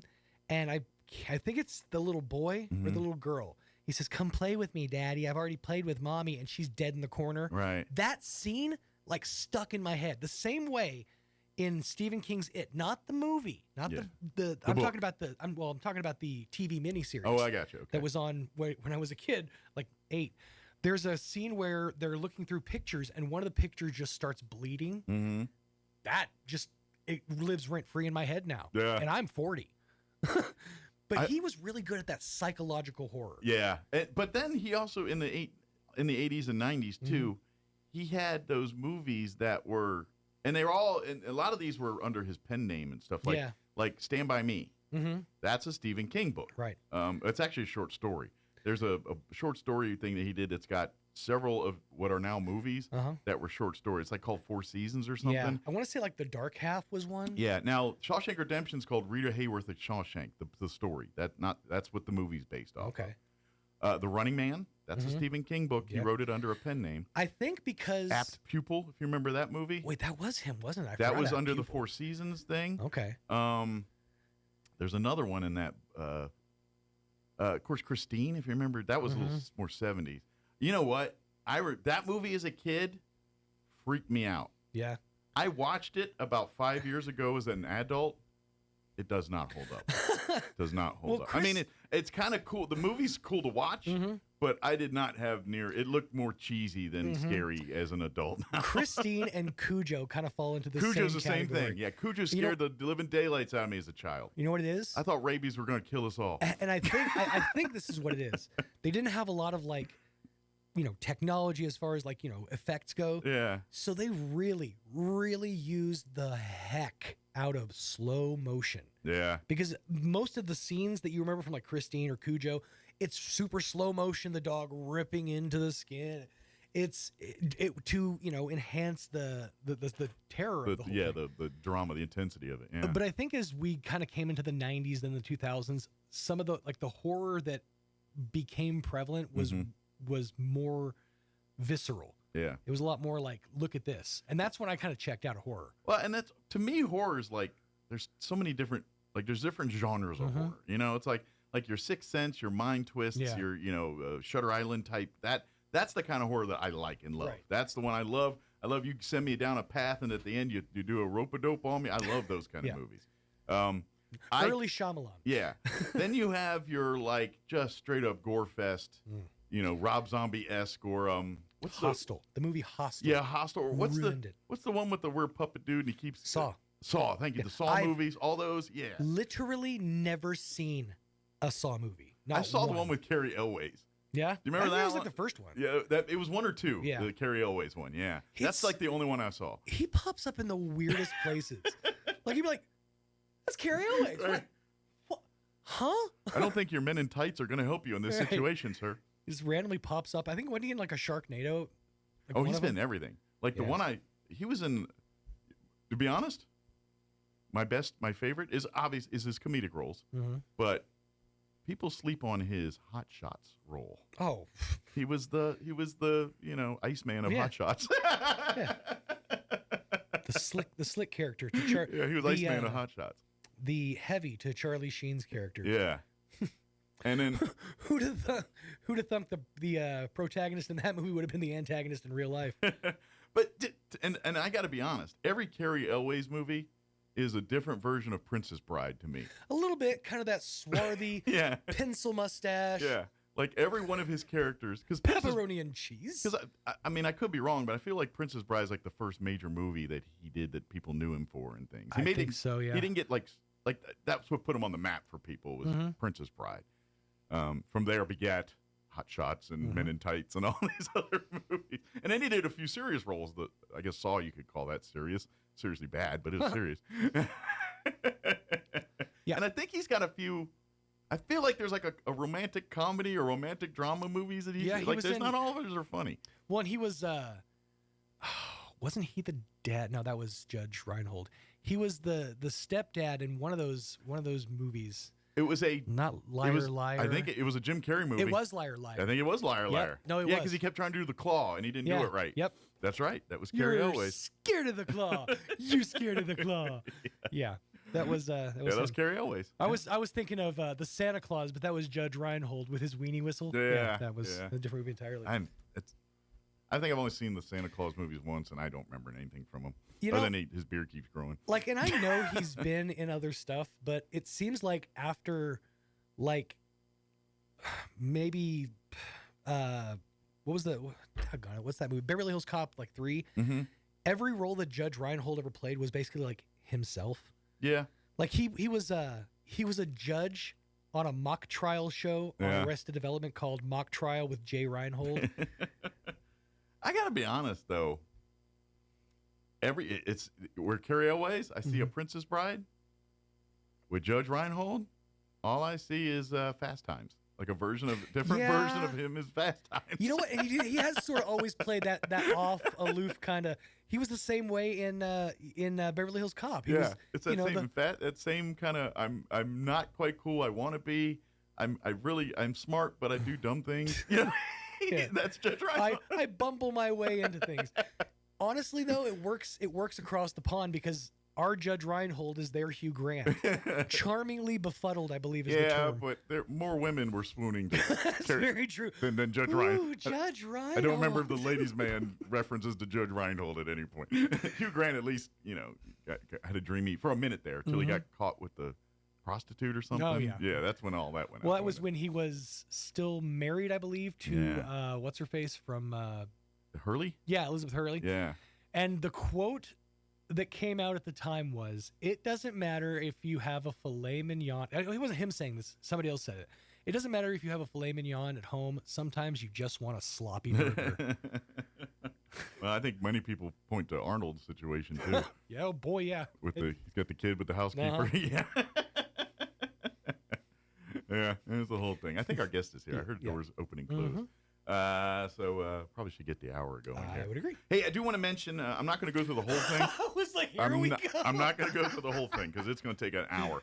But I will tell you, we will have high school baseball and softball playoff action for you beginning Thursday, and it's going to be running potentially all day Thursday for sure, and potentially all day Friday too. But I will tell you this. I'll give you the Thursday rundown real quick.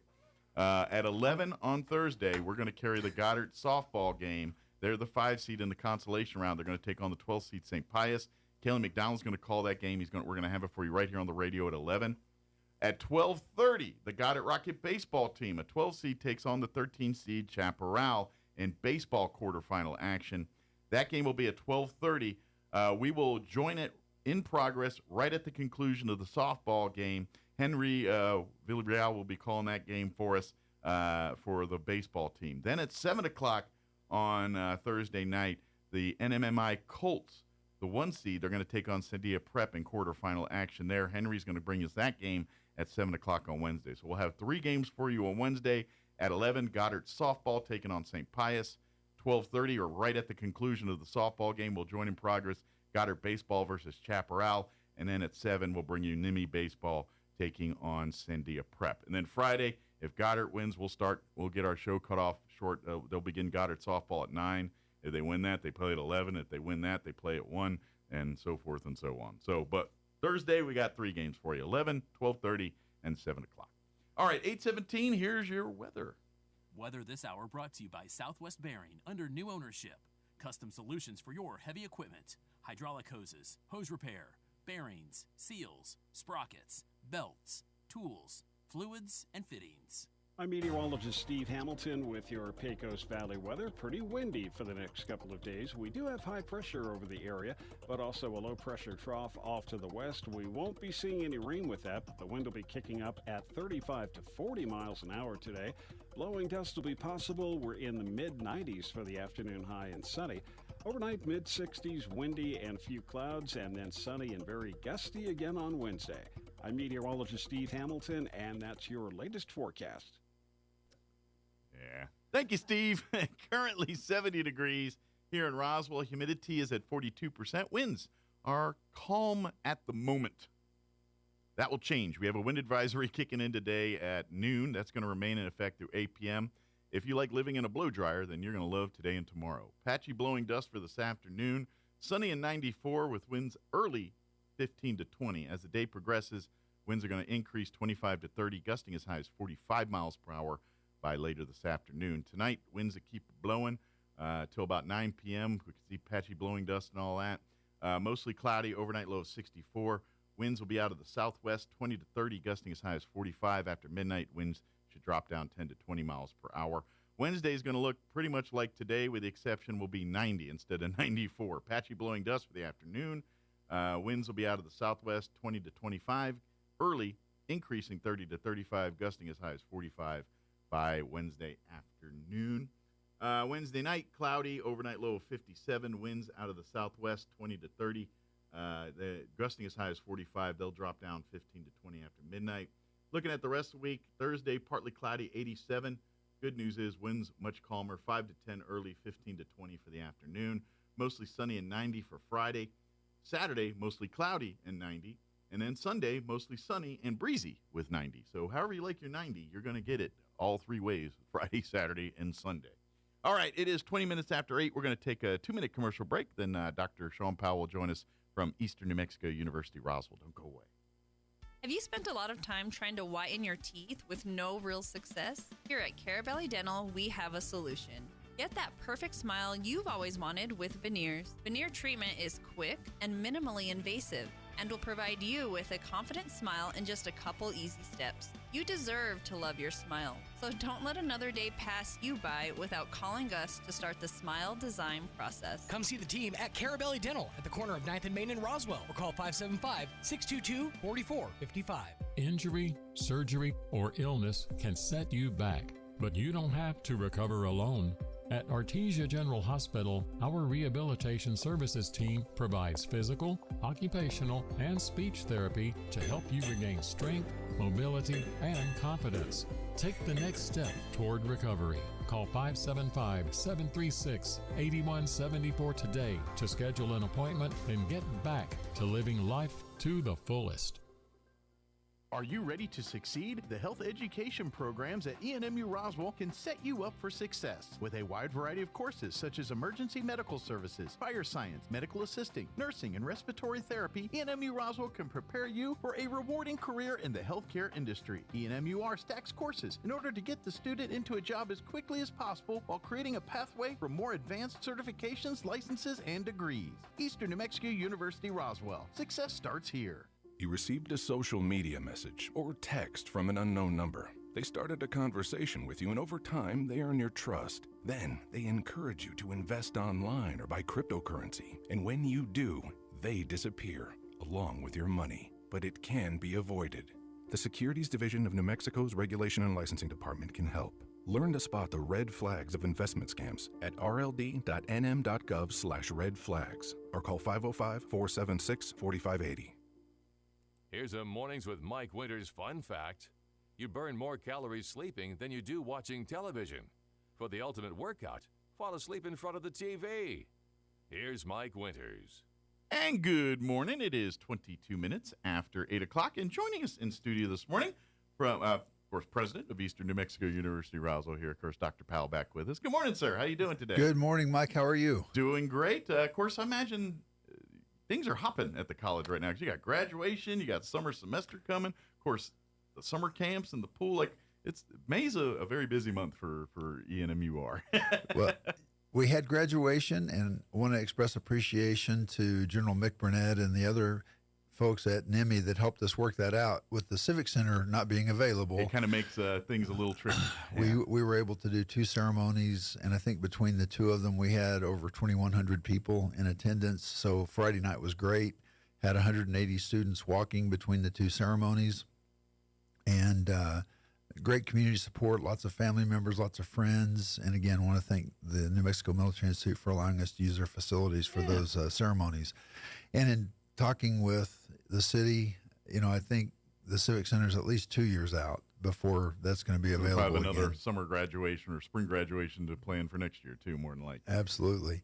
And you mentioned summer school. Summer classes start June 2nd. So if people are interested, please enroll. Now is the time to sign up. Please get enrolled and registered for those courses. They'll start June 2nd. There's many online options that are available, and some face-to-face courses as well. Yeah, and like you said, the sooner the better. The summer semester is not the full-blown catalog that is the fall and spring semesters. It's a smaller class schedule. But if you're trying to get to a degree plan or there might be certain classes that maybe summer's the only time you can really take those. So if you're working towards your degree plan, or if you're, or none of the above, you're just saying, you know what? I just want to take a class. Summer sounds like a good time to start. Right. Go onto the website. If you've not registered with the college yet, then just go make the trip down to the college now. They're working on finals and stuff, so usually the admissions office is probably not super busy right now. The other offices might be, but I mean, of course, just dealing with summer stuff. So come on down. You can get registered with the college. You'll be in and out in an hour or two. And then you can start going to the financial aid office and finding other people to pay for this stuff. And then you can get right on and start making your class schedule and doing all that, too. And as we've talked about in New Mexico with the opportunity and lottery scholarships, there's lots of options for tuition and fees to be covered. So, again, I encourage anyone who's interested to please contact our campus and find out what options might be available for you. And then also the fall enrollment is open as well. And this is a good time, as you know, to get those fall classes because you can register for summer and fall at the same time, right? You can. So, and the fall will be busy. I'm going to say fall is probably your most enrolled semester. Like, that's going to be the biggest number. It's just generally that's how the fall is. And so it would be smart, especially if you've got small windows on your class of TAM availability and stuff, register for the fall now while you have so much more variety of class times and class days and things, because as soon as summer gets going here, and especially when you get to July and August, those windows close quick as more and more people sign up, and next thing you know, man, that English class is only available one day now instead of 3 days or something like that. Right. So really, the early bird gets the worm on these kind of things. So yes, I know it's only May, but sign up for fall right now. Get those classes locked in. That way you don't have to worry about, oh man, I'm going to make it. And all you got to worry about is, get the lay of the land, get your books, and get ready for the semester. Right. I do want to talk a little bit about graduation. We had one particular graduation speaker that I think you'll find a little bit of sincerity and uniqueness in. She graduated with us on Friday, aviation maintenance technology. Okay. So she got the associate's degree with us. Nice. Saturday, she graduated from Portales with the aviation bachelor's degree. Wow. And she's hustling. And her goal, I mean, she in her introduction, I went through and she listed military background of all of her family members, had representatives from various branches of the military, but there were a few that were Air Force, and I would point that out to her every time. And I'd say aviation maintenance. Oh, Air Force, here we go. Air Force, here we go. And her goal is to become a commissioned naval officer. And I just looked at her and said, okay, but wait a minute. We better talk about this. Well, I hate to tell her, I have yet to meet an officer in the military that's turning wrenches. Just right. Just going to point that out there. Right. I don't know about the Marines or the Army or the Navy, but I pretty never seen an Air Force officer turning wrenches. Just saying. That doesn't happen too often, I don't think. But yeah, she finished her associate's degree with us on Friday, and then the bachelor's degree up I think in she's going to fly Portales on planes, Saturday. not work on them.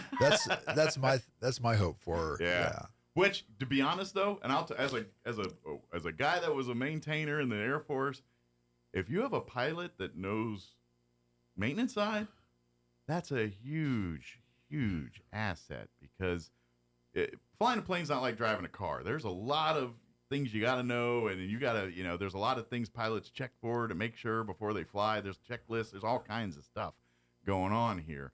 And a lot of times, the inner workings of a plane, sometimes you got to explain it to the pilot to let them know what's going on. And if they know what you're talking about, like if you start saying something about an APU and they're like, oh, I know what that is. You know what I mean? That's such a big asset there, And I said something really simple, just, that's just one right off the top of the head. But it's an auxiliary power unit. Nobody cares. But anyway. But but a lot of times, like I worked 117s, and that's what they use to start the plane. You hear a stealth fighter start up, you'll hear this. That's the APU kicking off, and then does it. But anyway, that if the pilot knows that stuff, then their crew chief will love that pilot. I will tell you right now. Right. So I hope she does. I hope, man, who knows? She might be launching 18s off carrier decks here before we know it. So she might be the next Maverick. Could be.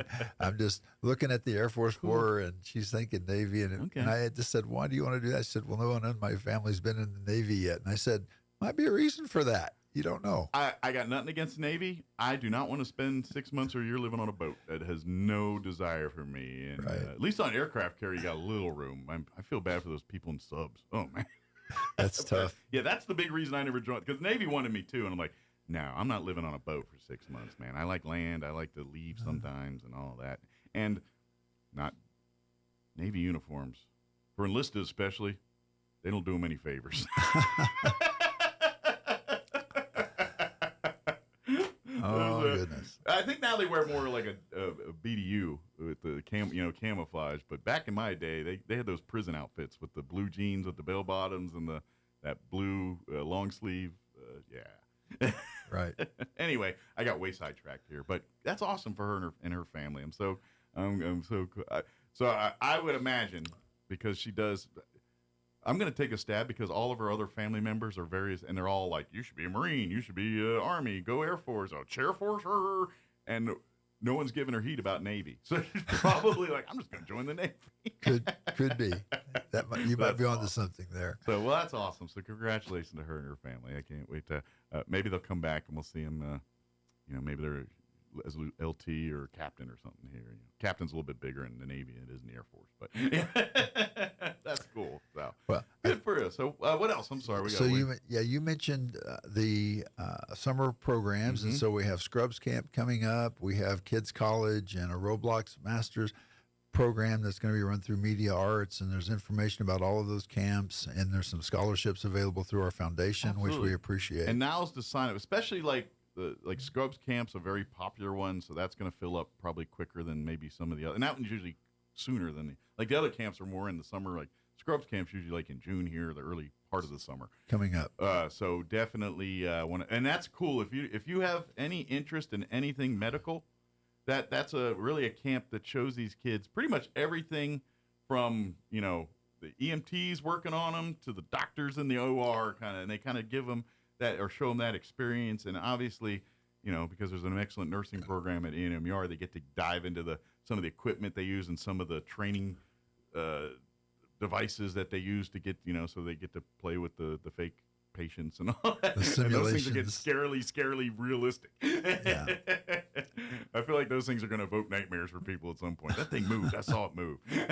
But anyway, they get to do all that for the week, and it's really cool. And they get to, the ambulance will come out and they'll simulate emergency scenes, and they'll give them the whole, medical professional experience, whether it's an EMT or a doctor or something in between. So it's pretty cool. Well, and the mannequins that you're talking about, again, we appreciate the support of our local legislators through the capital outlay process, because the last several years we've added to our mannequin list, or I guess the mannequins that we have. They have about a 5 to 7 year shelf life because they get used so much and they take so many needle pricks, or they take so many. A lot of wear and tear. And put it this way. They're learning how to do these things, so they're screwing it up left and right. To you know what I mean? That's where they mess up. That's where they're supposed to mess up, and everything else. But I'd also guess too is after 8 years, they're probably the technology's because in the technology world, 6 months you're outdated in tech, and so I'm going to take a stab every 8 years. That simulator is probably night and day different because there's so many more bells, whistles, features that it has compared to the one 8 years ago, kind of thing. I walked in with a new one the other day, and they told me they weren't doing this on purpose. They just had it turned on, and it turned its head toward me and opened its eyes. Oh, that's nightmare fuel. That's the kind of stuff I'm out. So it's pretty realistic. Sure. I mean, yeah, but there's similarity, everything from pregnancies to, you imagine it, they simulate it with these things, and that's the cool. But the kids get to be exposed to that, and so if you have someone that's kind of maybe wants to, this will kind of either solidify that or steer them somewhere else, depending on how they enjoy the camp. That's when they usually find out, I didn't like blood. Blood makes me nervous. That's a good time to find out, as opposed to year one into your semester of college trying to get that stuff. But yeah, these camps, and then of course later in the summer, if you love the videos and get technology, making things, computers, social, kind of that kind of stuff for kids, teaching them how. Those camps are coming during the summer. So go to Roswell.enmu.edu's website and click that tab with all those, and then you can kind of read because there's several of them there, and each one are different interests, and I think and geared for different age groups depending on the subject matter of each camp there. But sign up through there now. Now's the time to lock it in, as we're all planning for summer and summer vacations and summer plans, and the kids got their 2 days, whatever that schedule is. now's the time to, kind of plot that out and do all that stuff. And I'm telling you, ENMR's got lots of great camps that your kids will have fun with. And who knows, might spark their path for the future. Like, oh, guess what? We just created a nurse, or we just created a movie maker, whatever that is. That's really cool. Absolutely. And I do want to brag also on the early college high school. This is a joint effort between our ISD and our campus. 96% graduation rate this year. That's impressive. So I think it's one of the highest in the state. That's amazingly awesome. And we recognize those students Friday night, had them stand up because they do something that's different from other people. I mean, we serve 14 to 77-year-olds on our campus, so we try to meet all the community needs. You got to be a little bit broader base with your stuff, yeah. But this program for early college high school, I really support and encourage students if they're interested in trying to get ahead, get a couple of years. And I try to keep tabs on a few of those students. And there's one that is getting ready to graduate from New Mexico Tech, graduated 2 years ago. And he had a math degree and a biology degree from us. He's doing an engineering program over at New Mexico Tech, graduating next weekend, and it'll just be a great opportunity for him. Then he wants to go on to graduate school. Sounds like he can write his own ticket when he's done with all this, and not only he's not going to have a problem finding a job, he's going to have a problem choosing the one that works best for him. Right. And that's and that's the cool thing about early college is it sets the table where, you have to have your formal training to get to the thing you want to get to, but you're going to learn as you get to the thing you're going to get to.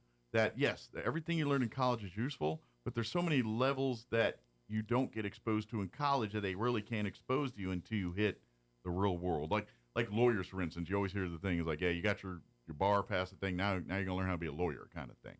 And some of these career paths are the same way. You can learn the math, you can learn the science, but now that you're a year or two younger, that's when you get out there, that's more experience under your belt. So when guys and girls that are coming in 2 years later at these places where you just been here for 2 years, you've got that much more experience under your belt, which makes you that much more desirable, which means you can command more money, which means the world's your oyster, basically, if you choose to go down that path.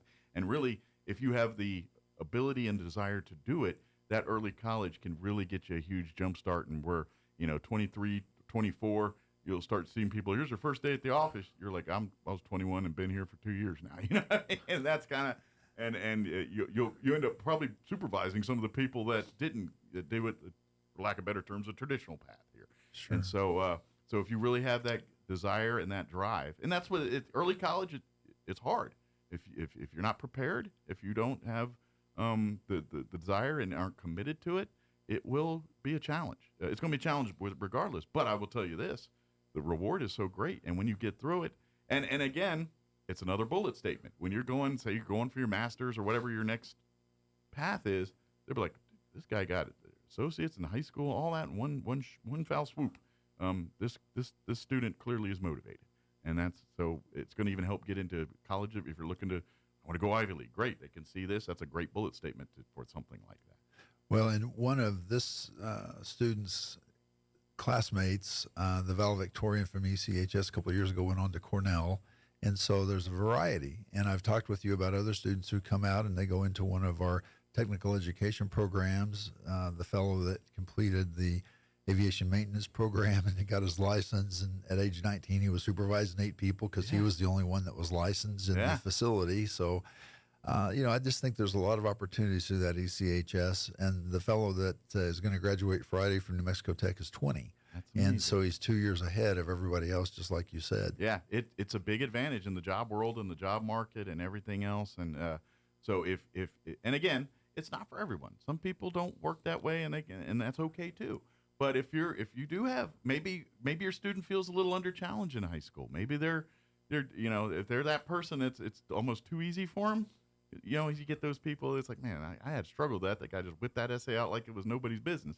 If your student's one of those people, I would seriously consider maybe a path for early college because it's going to challenge them a little bit and make them a little bit just better prepared for life. And especially if they're feeling not challenged now, that could lead to bad things too.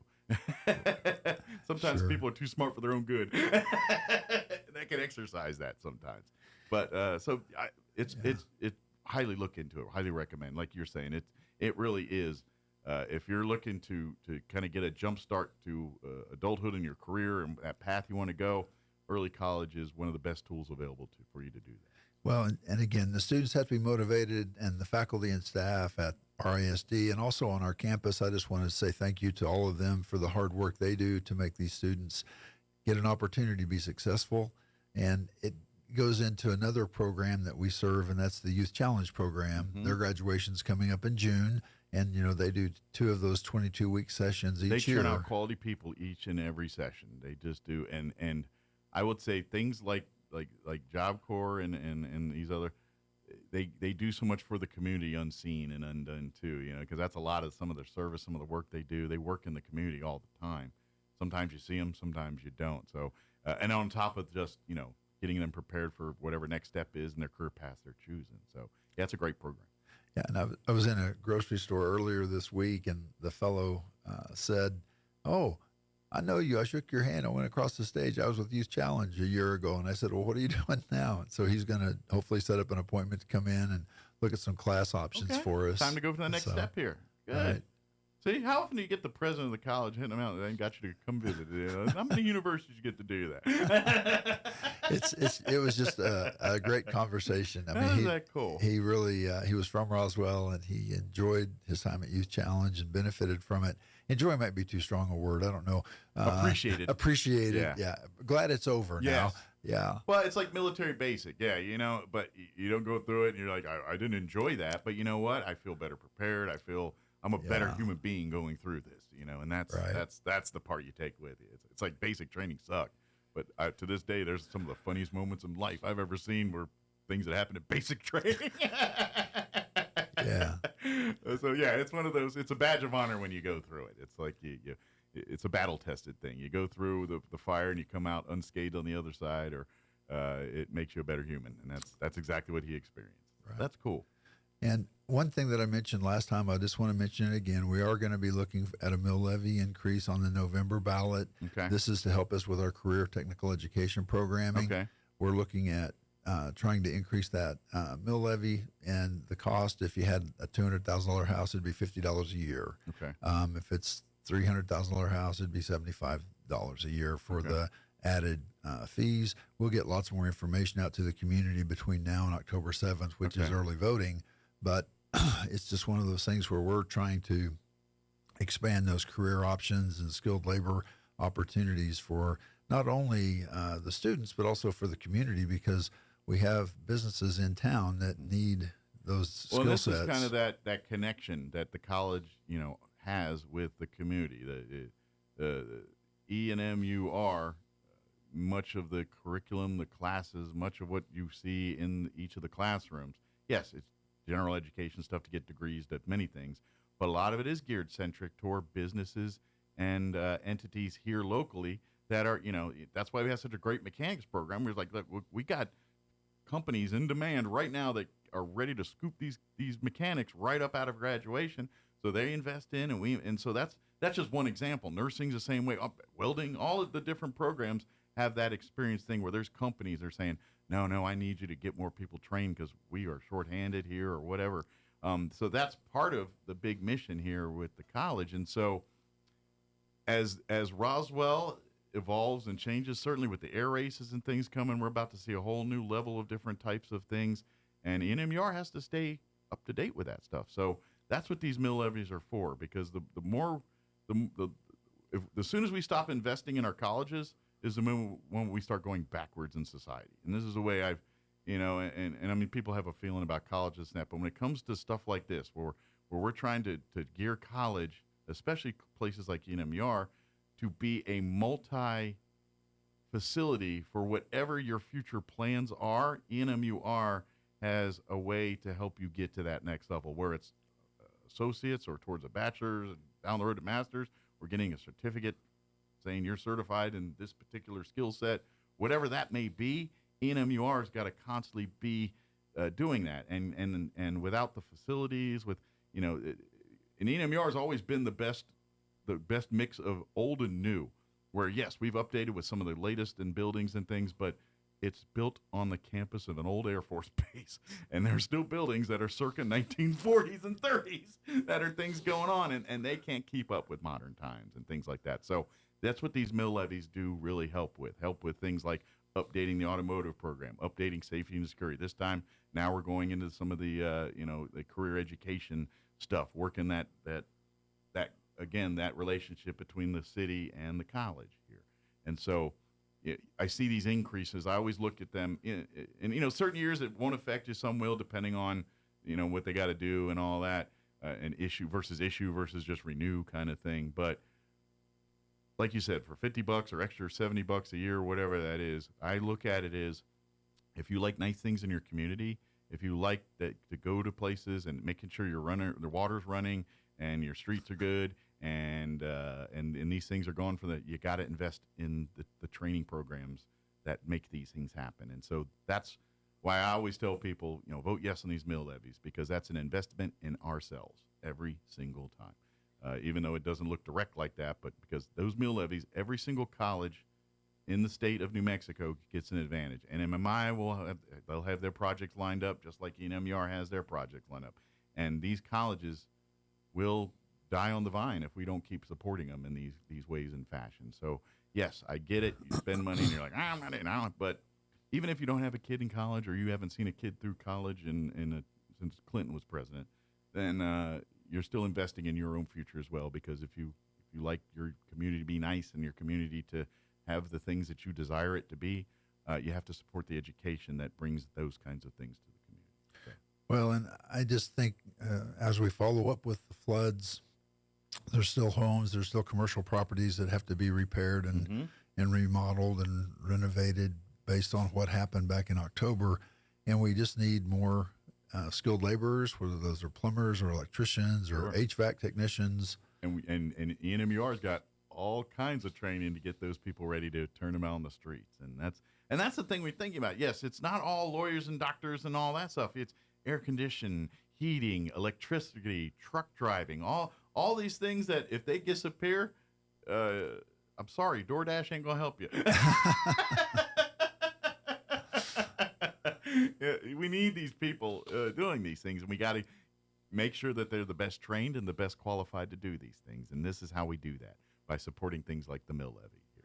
And we do have, as you mentioned, the CDL programming that's offered through workforce training. I think the cost right now is $500 for the training course. That there's some money from the state that's being used to subsidize critical workforce needs, and so we're putting a press on workforce training. We just got a brand new tractor and trailer. It's an automatic trailer. Or an automatic. It exists? It I didn't know does. that existed. You mean it's got like DR? Yeah. No way. I haven't been inside it yet for the orientation ride. I don't even know how to wrap my head around that. That's like 18 speeds or whatever. How many's in a? How does it? Yeah. All right. Yeah. This is the latest thing in the industry. My old brain's having trouble wrapping my head around that one. I'm sorry. Yeah. I mean, I can buy a pickup, you know what I mean? But 18 wheelers, they got 37 gears. Wow. Okay. Yeah, all right. I'd be curious to see how that works. That's the latest thing. I haven't had my checkout ride on it yet, but I'm gonna get up and ride around with it. I'd be curious to see like the pickup, and I mean, because if you're in the wrong, I mean, those trucks. It takes a minute to get them going to any kind of speed, especially if they're fully loaded, and can automatic transmission handle that? I'm kind of baffled by that. I'm impressed, but wow. Well, again, we're appreciative of the people of New Mexico and the state support that we got through the workforce training dollars, and we were able to invest in that automatic CDL program, and so it's going to be great. It is. I'm still blown away by an automatic 18-wheeler. Whoa. Yeah. Yeah. That's pretty cool.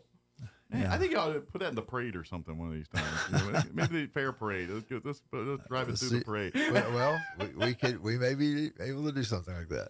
All I ask is someone that's actually have a CDL to do it, though. That's not the time to teach students how to drive the truck. We'd probably have Andy. There you go. Yeah. And that's another thing. The faculty and staff, they've had lots of different jobs. Many of them came to us from industry and have worked in different fields.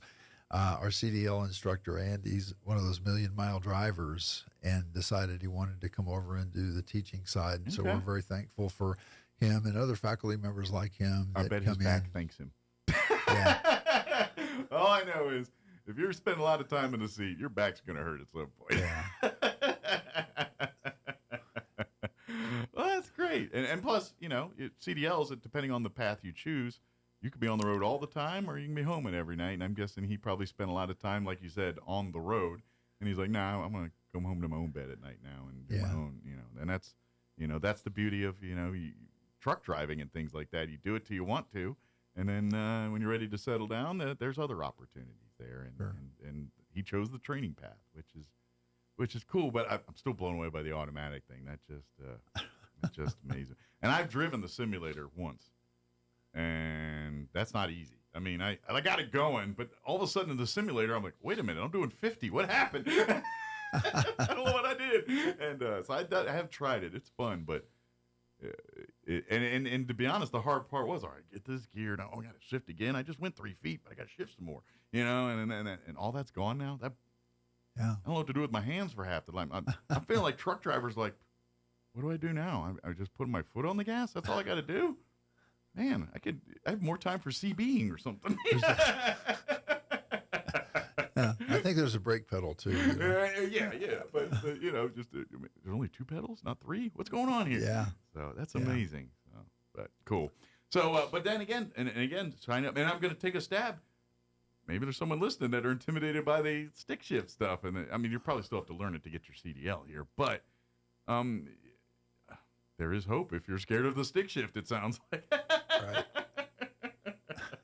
I wonder. No, I was going to make a joke, but I'll save that for later. Okay. Because they always joke about, if you want to stop young people from stealing your car, just make it a stick shift. Oh, there you go. I wonder if we'll see an increase in truck theft now that they're automatics. Oh boy. Boy. But bringing it back in here. So yes, when that mill levy does come on, and I'm sure Dr. Brown and I will have many more conversations between now and then, talking specifically about what it's going to cost, what we're working on. I imagine we'll get the commandant over at NMMI to join us to kind of share what they're doing for the mill levy. And I know you and NMMI work hand in hand to get the word out. Right. So of course you'll have a new general to tag team with this time. Well, and General Mick Burnett was here for the last GEO That's bond true. That's campaign. right. He's been here a minute. I forgot. Yeah, he's been here for the last one. I'm so used to you and the general talking. It's just like, oh yeah, he's been here a minute. Yeah. But anyway, that time will come. In the meantime, start registering now for summer and fall classes. Absolutely. If you're wanting to sign up your children for the summer camps here, the Scrubs camp or some of the other camps, now's the time to do that. I do want to ask about the pool. Is everything on schedule for a pool opening and everything? The pool is getting ready to go. I'm not sure what the date is going to be for the opening. Usually around Memorial Day, if I remember right. Yeah, we have a pool manager, and I believe they are in the process of hiring and training lifeguards. And so we're getting the geared plan up. is to get it open. Are they going to be offering private rentals of the pool and things again? Yes. I will tell you that right now. That fills up fast.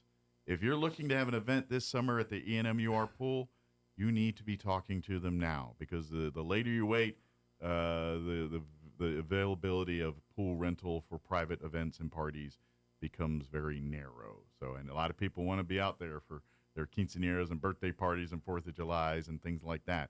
So if you've got one of those planned, now's the time to lock in your date and get that done. But and then of course when the pool does open and get on down there and do, we got the aquatic center, NMMI, the NMR is another great place to get some swimming in and let the kids cool off during the summer and do all that stuff. So another place for the kids to play. Absolutely. Good deal. And is there anything else that we want to mention, or anything that we? I think just recapping, enrollment is open for summer and fall right now. Mm-hmm. And the earlier you get there, the more options you have for those classes. And again, congratulations to all the graduates, and thank you to all the faculty and staff on campus who made this happen. Our guest speaker, we're going to need about 100,000 more of them who work in our airline industry right now. That's she's going Navy and awesome for her, but it's okay if you get hired by American or Delta or one. because they desperately need mechanics, pilots. The whole industry needs their thing. Right. So I always tell people, if you have a child that loves STEM and loves that kind of thing, I'm telling you, you get them training in the airline industry, as a mechanic or a pilot or an air traffic controller or any one of the things in between there, they're going to be able to write their own ticket. They're going to have a bright future wherever they choose to take it. So, right. Just a piece of advice. Good deal. Well, Dr. Powell's always appreciate the visit, and anytime we can help you out with anything else, please don't hesitate to ask. And of course, next time we see you, we'll be probably talking fall semester, because I think at that point summer will already be underway in June. So we'll be pushing heavy on that fall semester and some of these summer camps coming up too. Well, again, thank you for the opportunity to be here today. And again, classes start June 2nd. So that's right. Get ready. The green flag's dropping soon. Yeah. Oh, we didn't get to mention all the airplanes and stuff will be flying around here over the coming months, too. Well, this coming week, and we are helping out with the pilot qualification course. They're using space on our campus to get that going, and that'll start. The training starts on Sunday, and then they'll be flying next week. Okay. Remind me next month when you're in, because let's talk a little bit about, because right about when the semester's starting is when the race is September. It's going to be, you'll be a few weeks into the semester, but I imagine that's going to impact campus activities during that time. We're going remote that week. We'll probably have the gym open, the dining hall, and the Performing Arts Center. Okay. We're getting the Performing Arts Center upgraded, and you'll appreciate this. So we're going to make it like an old base theater where we're going to show some movies for the folks during the races. And, there's going to be a lot of folks where they're going to be in RVs down by the Air Center. So we're going to try to give them a little bit of a different experience. Are you going to sell popcorn and M&Ms real cheap like the base theaters? We'll see. We'll see how that goes. We'll have to see how that goes. You walk in there for $5 and get a popcorn, a Coke, and all kinds of stuff. Yeah, not sure we'll have that going, but we'll see. We'll see. Good deal. Well, Dr. Powell's always appreciate the visit. We'll see you here next time. Okay, thank you very much. Thank you. All right, it's 8:56. Let's pause for news and sports and maybe Red Apple. Going to be close on that one. News and sports for sure, and then we'll be back. With your Pecos Valley news update, I'm Jared Sorello. The Roswell City Council now scheduling a special meeting for this afternoon at 3 o'clock p.m. The meeting will be held at the City Hall Council Chambers, 425 North Richardson Avenue in Roswell. The only item on the public agenda is for Able City Consultants to give the council an update on the comprehensive master plan and its progress, as well as giving council members the opportunity to provide input and ask any questions. A Roswell police officer has now lost his job over allegations of battery. The victim reportedly contacted the police department April 5th, claiming she was battered by her boyfriend, Roswell police officer Brandon Spates. Spates was immediately placed on administrative leave pending the investigation, and a judge approved a warrant for his arrest. Spates has now been terminated. He was a 7-year veteran of the Roswell Police Department. You're up to date. I'm Jared Sorello. I'm meteorologist Steve Hamilton with your Pecos Valley weather. Pretty windy for the next couple of days. We do have high pressure over the area, but also a low pressure trough off to the west. We won't be seeing any rain with that, but the wind will be kicking up at 35 to 40 miles an hour today. Blowing gusts will be possible. We're in the mid-90s for the afternoon high and sunny. Overnight, mid-60s, windy and few clouds, and then sunny and very gusty again on Wednesday. I'm meteorologist Steve Hamilton, and that's your latest forecast. It's time for the Chaffetz County Sports Report. The Goddard Rockets baseball team given a tough task this past weekend as the 12th seed. The task, go beat Los Alamos in a best-of-3 series. Los Alamos, the 5th seed, in Los Alamos. But at Bomber Field, Goddard didn't need all 3 games. They won on Friday by a score of 15-1. Nathan Herrera with a couple of doubles in that one. Cameron Brown, the winning pitcher, 5 innings of work, 10 strikeouts. And then on Saturday, Goddard clinched the spot in the next round by beating Los Alamos 11-4. The Rockets are now 13-14 on the season. That game against Los Alamos on Saturday game, Donovan Davis 3 for 3 with 2 RBIs. Next up for the Rockets, they'll be playing in Albuquerque on Thursday against 13th seeded Chaparral at 12:30 in the afternoon. The Sports Report brought to you by DSI. Call DSI for all your office technology needs. I'm Eric Butler at Roswell's Talk FM 106.5. Jesus loves the little children, all the children of the world. That's a lyric from a well-known kids song. Along with Jesus Loves Me, This I Know, they are probably the first 2 songs many of us learned, especially if we started our life in church. Unfortunately, I'm afraid that fewer and fewer of our children today learn those songs or truly understand that Jesus loves them and that he continues to love them for their entire lives, no matter where they find themselves or no matter what they do. Wouldn't our world be a better place if every child were taught the love of God for them? When Jesus was asked what the most important commandment was, he stated that the first was love the Lord your God with all your heart, soul, mind, and strength. And the second is like it, love your neighbor as yourself. If we teach the children in our lives those two valuable lessons, along with how God loves them, they will have a great foundation for a good life. Join us at the Country Club Road Church of Christ for worship at 10 a.m. on Sunday, located on the corner of Country Club and Washington in Roswell. Your home for Coast to Coast AM in Roswell, 106.5, Roswell's Talk FM, KEND, Roswell, New Mexico. Inflation was largely kept in check last month. According to the Labor Department, consumer prices rose by a figure of 2.3% in April year over year, but that mark is down 0.1% from March's reading and near the Fed's 2% benchmark for inflation, the smallest increase in more than 4 years. One of the noticeable areas of decrease was in grocery prices, and that included a sharp drop in egg prices, down 12.7%, the most in 41 years. The report suggests tariffs have yet to impact the prices of many items. George Williams reporting. The Saudi Crown Prince has welcomed President Trump to the kingdom as the president begins a 4-day Middle East tour. This visit for Trump is focused a lot on business. The Saudi Crown Prince has said that he wants to invest some $600 billion in the United States over the next 4 years. But that's a pretty ambitious target considering that global oil prices have dropped and that we've also seen the Saudis kind of extend themselves with these construction projects, including the futuristic city Neom, as well as the upcoming 2034 FIFA World Cup. That's correspondent John Gambrill. House Republicans are proposing sweeping tax breaks in the president's legislative package. The nearly $5 trillion in costs would be partly paid for with cuts to Medicaid, food stamps, and green energy programs. The CEO of United Health is stepping down for personal reasons. Andrew Whitty's announcement comes as the nation's largest health insurer suspended its full-year financial outlook due to higher-than-expected medical costs. Russia launched drone attacks in Ukraine overnight. The Kremlin still not responding to Ukraine's challenge for the country's presidents to meet Thursday. More at townhall.com. Mike Gallagher here. Everybody wants cheap airfare, but where do you find it? You call low-cost airlines. Their prices are direct from the airlines, and they're so low you can't find these fares published anywhere. They specialize in cheap flights, discount hotel rooms, cheap car rental rates, and great package deals anywhere around the world. Wherever you want to go, they can help you get there cheaply and with a best price guarantee. If you want the lowest prices on your airline tickets or other travel services, call now.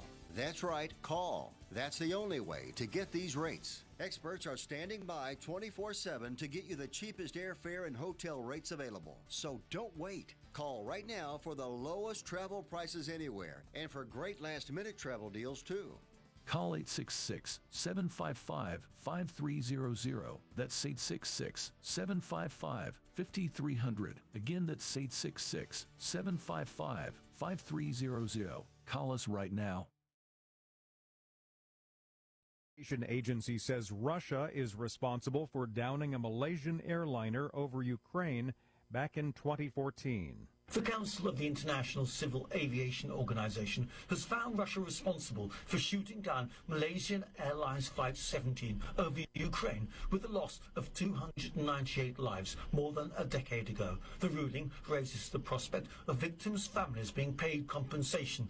A Dutch-led international probe concluded in 2016 that the Amsterdam to Kuala Lumpur airliner was shot down in 2014 from Ukraine territory held by separatist rebels using a Buk missile system delivered from Russia. For its part, Moscow's denied any involvement in the MH17 tragedy. I'm Charles de Ledesma. Checking Wall Street, the NASDAQ is moving higher this morning, up 272 points. That's nearly 1.5%. Townhall.com.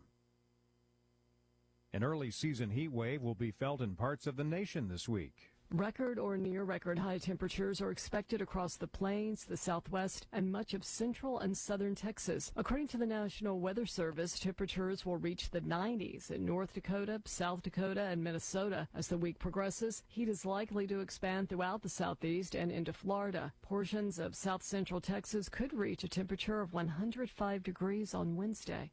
Tasha Stevens reporting. And there's a spring storm moving up the East Coast. It's producing heavy rainfall, prompting flood watches in some areas from the Carolinas to Pennsylvania. Honda's profit for the fiscal year dropped more than 24% from the previous year. The Tokyo-based automaker says sales fell sharply in China. Honda has warned that higher tariffs will worsen its earnings. More on these stories at townhall.com.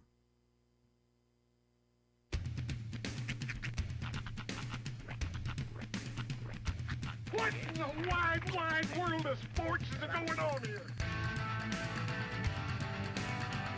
I promise you, whatever scum did this, not one man in this force will rest for 1 minute until he's behind bars. Now let's grab a bite to eat. Yeah, come on. I feel the hot wind on my shoulder and the touch of a world that is older. I hit the switch and check the number. I leave it on and then I slumber. I hear the rhythm ringing through it. Flamenco guitar and cumbia music. I hear the talking of the DJ. The travel listen, what does he say? I'm on a Mexican radio. I'm on a Mexican radio. Broadcasting live from high atop the J.P. White Building in downtown Roswell, New Mexico.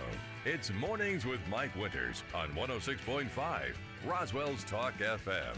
Is that what I sound like when I talk? Now, here's your host, Mike Winters.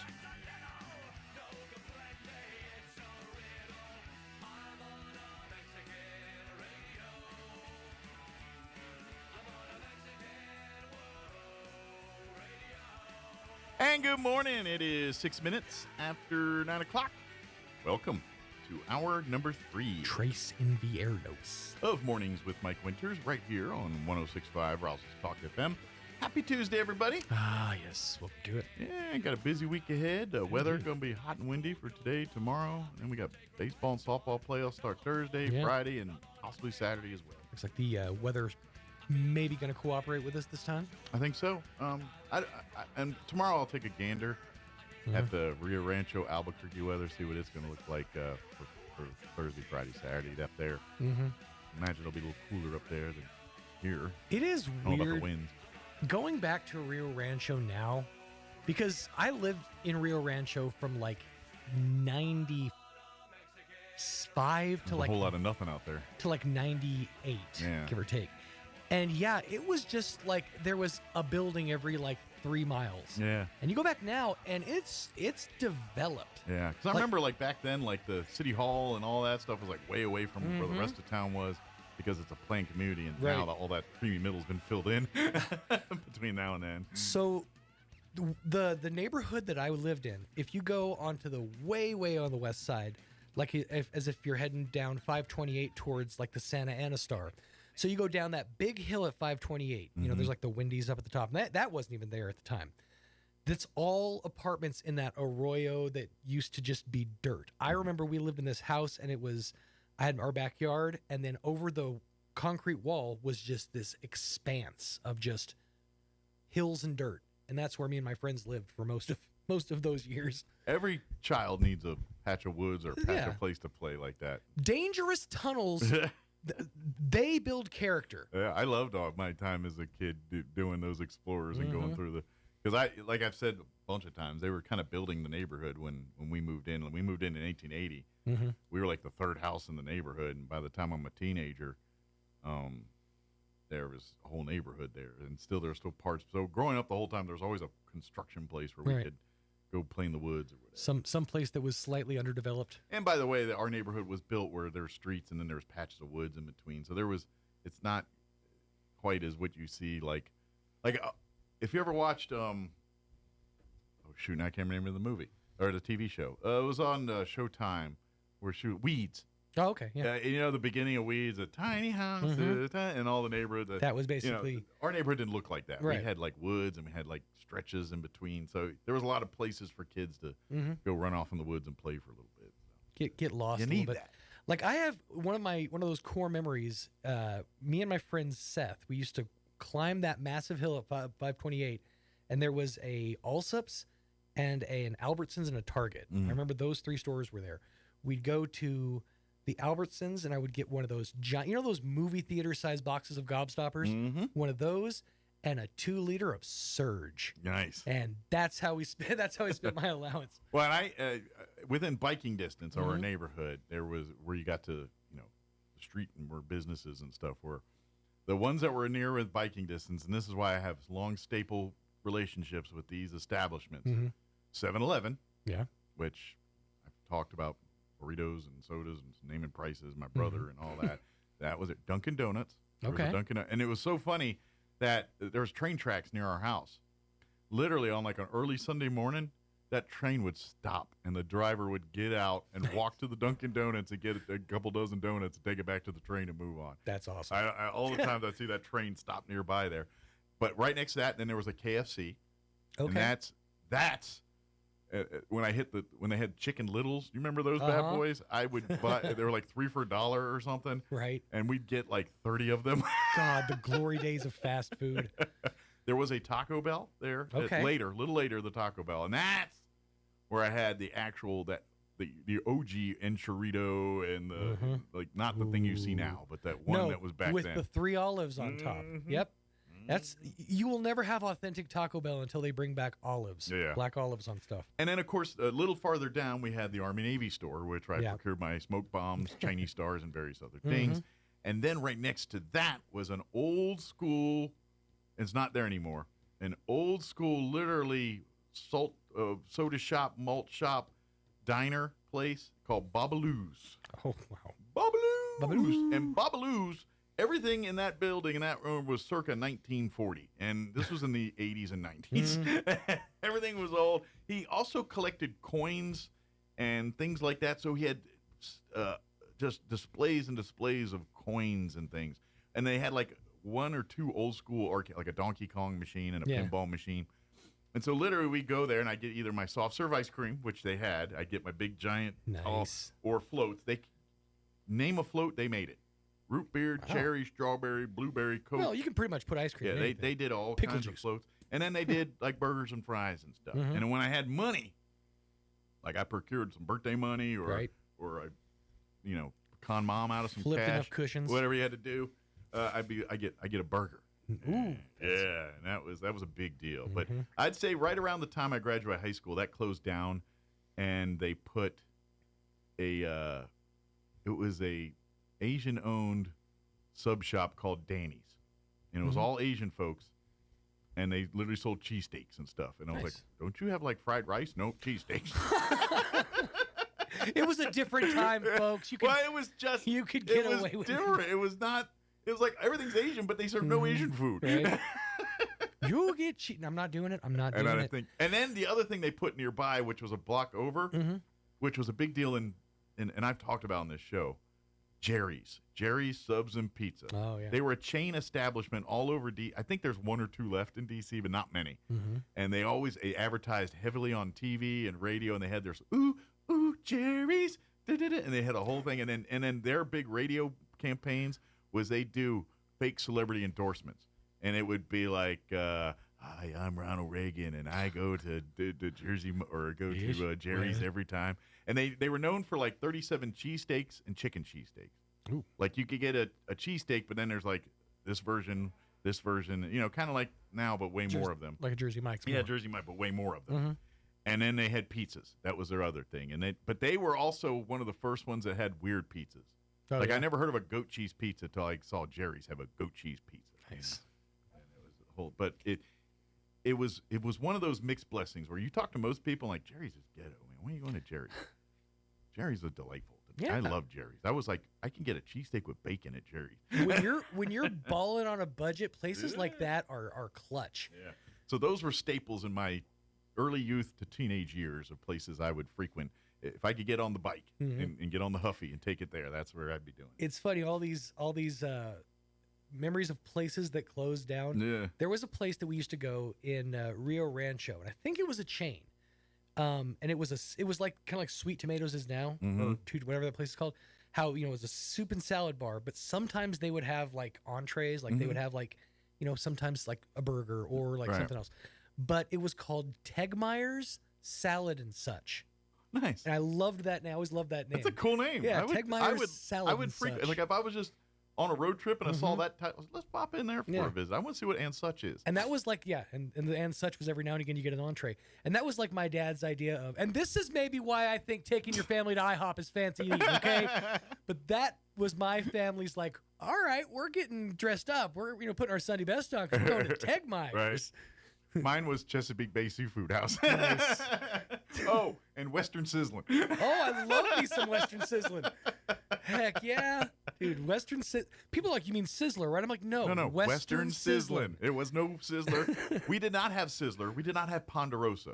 We had Western Sizzler. Home of the, I believe they used to claim it was the world's longest buffet, or buffet and salad bar. Yeah, they had, and they had like, this Western Sizzlin', you had to pre-order and then you go, but like your desserts and drink you got there.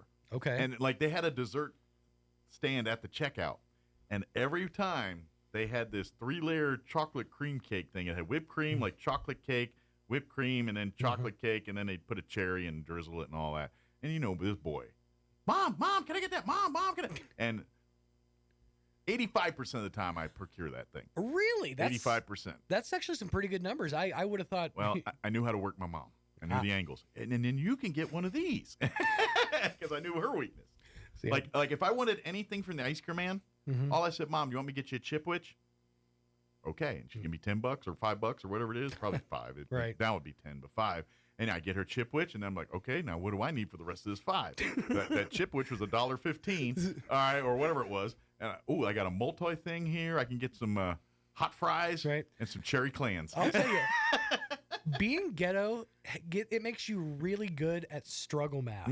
Like when you're down to $27 and still 3 days away from payday, you're like, how much gas do I have to put in my car to get where I need to go? And that's it. And then occasionally I get the 16-ounce glass bottle of Pepsi. Remember that? Because they'd serve the ice cream. And our ice cream, I had Pepsi products. So, so it was always Pepsi, or I think there was one Crystal Pepsi, and it was still in that glass 16-ounce bottle. I remember Crystal Pepsi when it came in a glass bottle. That's how bad. That's how old I am. I didn't have a Coke for like many years after my soda drinking started. I was Dr. Pepper almost exclusively. I think it was like a regional thing. I was Cherry Coke through and through.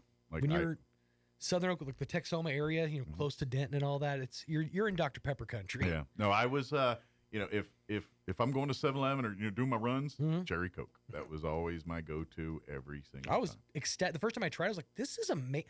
Why have you guys been hiding this from me? Cola? Yeah. Or, I forgot Dean's Liquor Store. That was the other place. That was right near the Elks Lodge where we used to do Boy Scouts. So that was always, which I could bike to it. It was right near my house. And so we literally have our Boy Scout meetings Tuesday nights, and after the meetings, I'm walking over to Dean's Liquor Store, which that's where I procured my Donald Duck orange juice and your Hershey's ice cream blocks. Yep. And various things in jars, the pickled eggs, pig's feet, whatever it was. Once you trim off about a good layer, good half-inch of freezer burn, that's some good ice cream. And I'm going to tell you, I don't know how many summers they had, like when you walked into the liquor store, they had like, believe it or not, this was like almost 5 and dime like in some ways, this liquor store.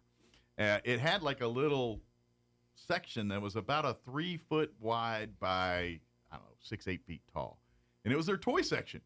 And they literally had,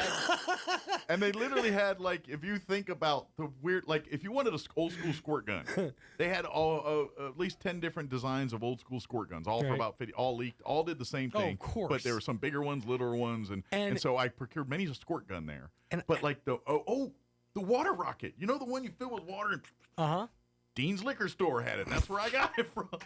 That screams, Jimmy, go over there. Yes. Mommy's going to deal with her business.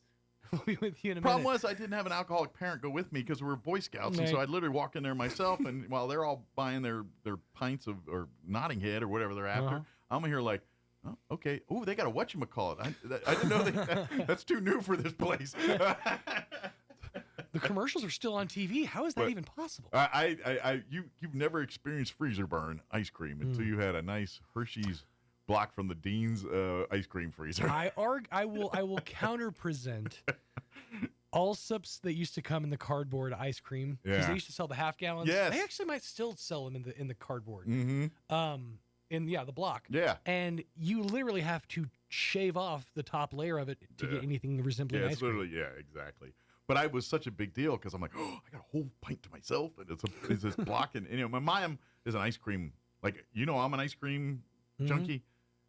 I think it's hereditary because my mom had her own, and boy howdy, if you got into her chocolate chip or cookies and cream and didn't leave her none, I'm pretty sure my mom would have disowned me. You know what I mean? She literally got that mad when like, where's my cookies and cream? Or Tin Roof Sundae. Oh, okay. That was the one seed, Tin Roof Sundae. But most of the time usually was cookies and cream or chocolate chip. Fudge Ripple was the big one in my house. That was if none of the others were available. But Tin Roof was the one seed. So we got to get our interview going. I just saw the thing. So we'll continue down memory lane of Dean's Liquor Store here in a little bit. It was nice. We're going to play our interview. We got the ladies from the Chaves County Federated Republican Women join us to talk about their meeting next Wednesday at the Elks Lodge. So we're going to play that for you here in a bit. But first, your weather. I'm meteorologist Steve Hamilton with your Pecos Valley weather. Pretty windy for the next couple of days. We do have high pressure over the area, but also a low pressure trough off to the west. We won't be seeing any rain with that. The wind will be kicking up at 35 to 40 miles an hour today. Blowing gusts will be possible. We're in the mid-90s for the afternoon high and sunny. Overnight, mid-60s, windy and few clouds, and then sunny and very gusty again on Wednesday. I'm meteorologist Steve Hamilton, and that's your latest forecast. Thank you, Steve. Currently 83 degrees here in Roswell. Humidity's at 19%. Winds are out of the west at 16, gusting to 23 miles per hour. We do have a wind advisory. That's going to kick in officially at noon today. That's going to remain in effect through 8 p.m. this evening. Expect patchy blowing dust for this afternoon. 94 and sunny today, so the temps are going to be warm. Winds will be blowing out of the west this morning, 15 to 20. Those winds will increase 25 to 30. Could see wind gusts as high as 45 miles per hour later this afternoon. Patchy blowing dust tonight, mainly till about 9 p.m., mostly cloudy and windy with an overnight low of 64. Southwest winds 20 to 30, gusting as high as 45 miles per hour. Winds will drop down 10 to 20 after midnight.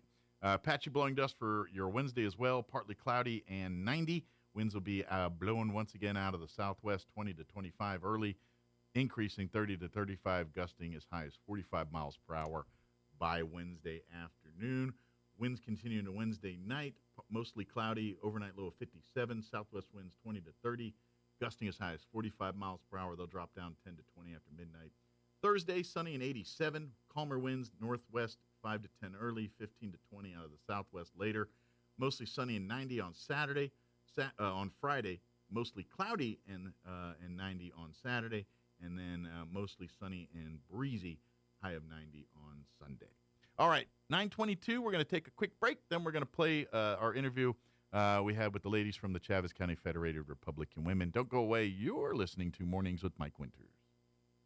Hey, Roswell, during these unprecedented times when others are raising prices, Roswell Ford is lowering ours with employee pricing for everyone. So you pay what we pay. Only at Roswell Ford. Make no payments for 90 days. Upside down in your current vehicle and want out early? Roswell Ford can help you get out of your trade, even if you owe thousands more than it's worth, regardless of make, miles, or condition. So you can pay what we pay today with employee pricing to all customers on new Ford cars, trucks, and SUVs. And our aggressive finance team will push to approve your credit, even if it's less than perfect. Attention business owners, Roswell Ford has a great selection of commercial vehicles, and we have them for less. Plus, Roswell Ford offers mobile services, so our certified technicians will come to you and perform oil changes, tire rotations, batteries, recalls, and more. Contact us for details. For massive American-made savings and employee pricing for everyone. Get on board at Roswell Ford, 821 North Main Street in beautiful Roswell. Call 575-623-3673 or online at roswellford.com. Interest accrues from date of sale on select vehicles. Trade balance refinanced to new loan. Subject to lender approval. Offers not combined. Expires in 1 cent. Did you know almost 75% of the time we're replacing a roof, something totally weird or unexpected or bizarre happens? Jennifer here again from Trustmark Roofing, and I want you to know that we are always prepared for the unexpected. That's why we always have project superintendent on site at your home at all times to handle those weird, bizarre things as they pop up. Things like an unexpected layer of wood shake shingles under your shingles or rotted out decking boards, problems with flashing or ridges or missing supplies that somebody needs to chase down. These are the kinds of problems that normally grind the crews from other roofing companies to a halt and delay the project. But not with our super awesome superintendent there. He's equipped to handle any problem and keep the project moving along smoothly. Just one more way we do things better at Trustmark Roofing. If you have any roofing needs, call us at 575-755-ROOF or find us online at trustmarkroofpros.com. Trustmark Roofing, we put people first. A bedroom is a quiet escape where I go for peace and comfort. This is Melanie at Glenn's Furniture. I know how important the most private room in your home is for your life and the lives of your family. That's why we offer a selection of bedroom groups that make living easier and more comfortable. Modern designs, bold curves, and stylish fabrics elevate your bedroom space. You'll find your new set easy to sleep on and even easier to own. Come see us at Glenn's on the corner of Union and Alameda, where delivery is free since 1953. Here's a Mornings with Mike Winters fun fact. A group of 12 or more cows is called a flink. If you have only 11 cows, that's called a lot of cow pies. Here's Mike Winters. To the morning show, and joining us in studio, the ladies from the Chavez County Federated Republican Women are back with us. Of course, President Charlotte Goulet. There we go. Yeah, right. my tongue's a little tired right now. I don't know what's going on there. And also joining us, Polly Hartman, who is chairperson of the Americanism committee there with the Federated Republican Women. Good morning, ladies. Good morning. Good morning. How are you? How's you doing? How you feeling? I know this week's a little hot. Y'all dealing with the heat okay?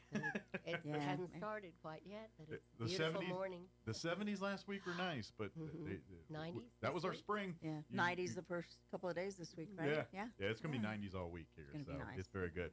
For to start us off, in case you're not familiar, the Chavez County Federated Republican Women, of course, they join us on the radio here each month, but part of what they do is right in the title there. They support the Republican Party for the state of New Mexico.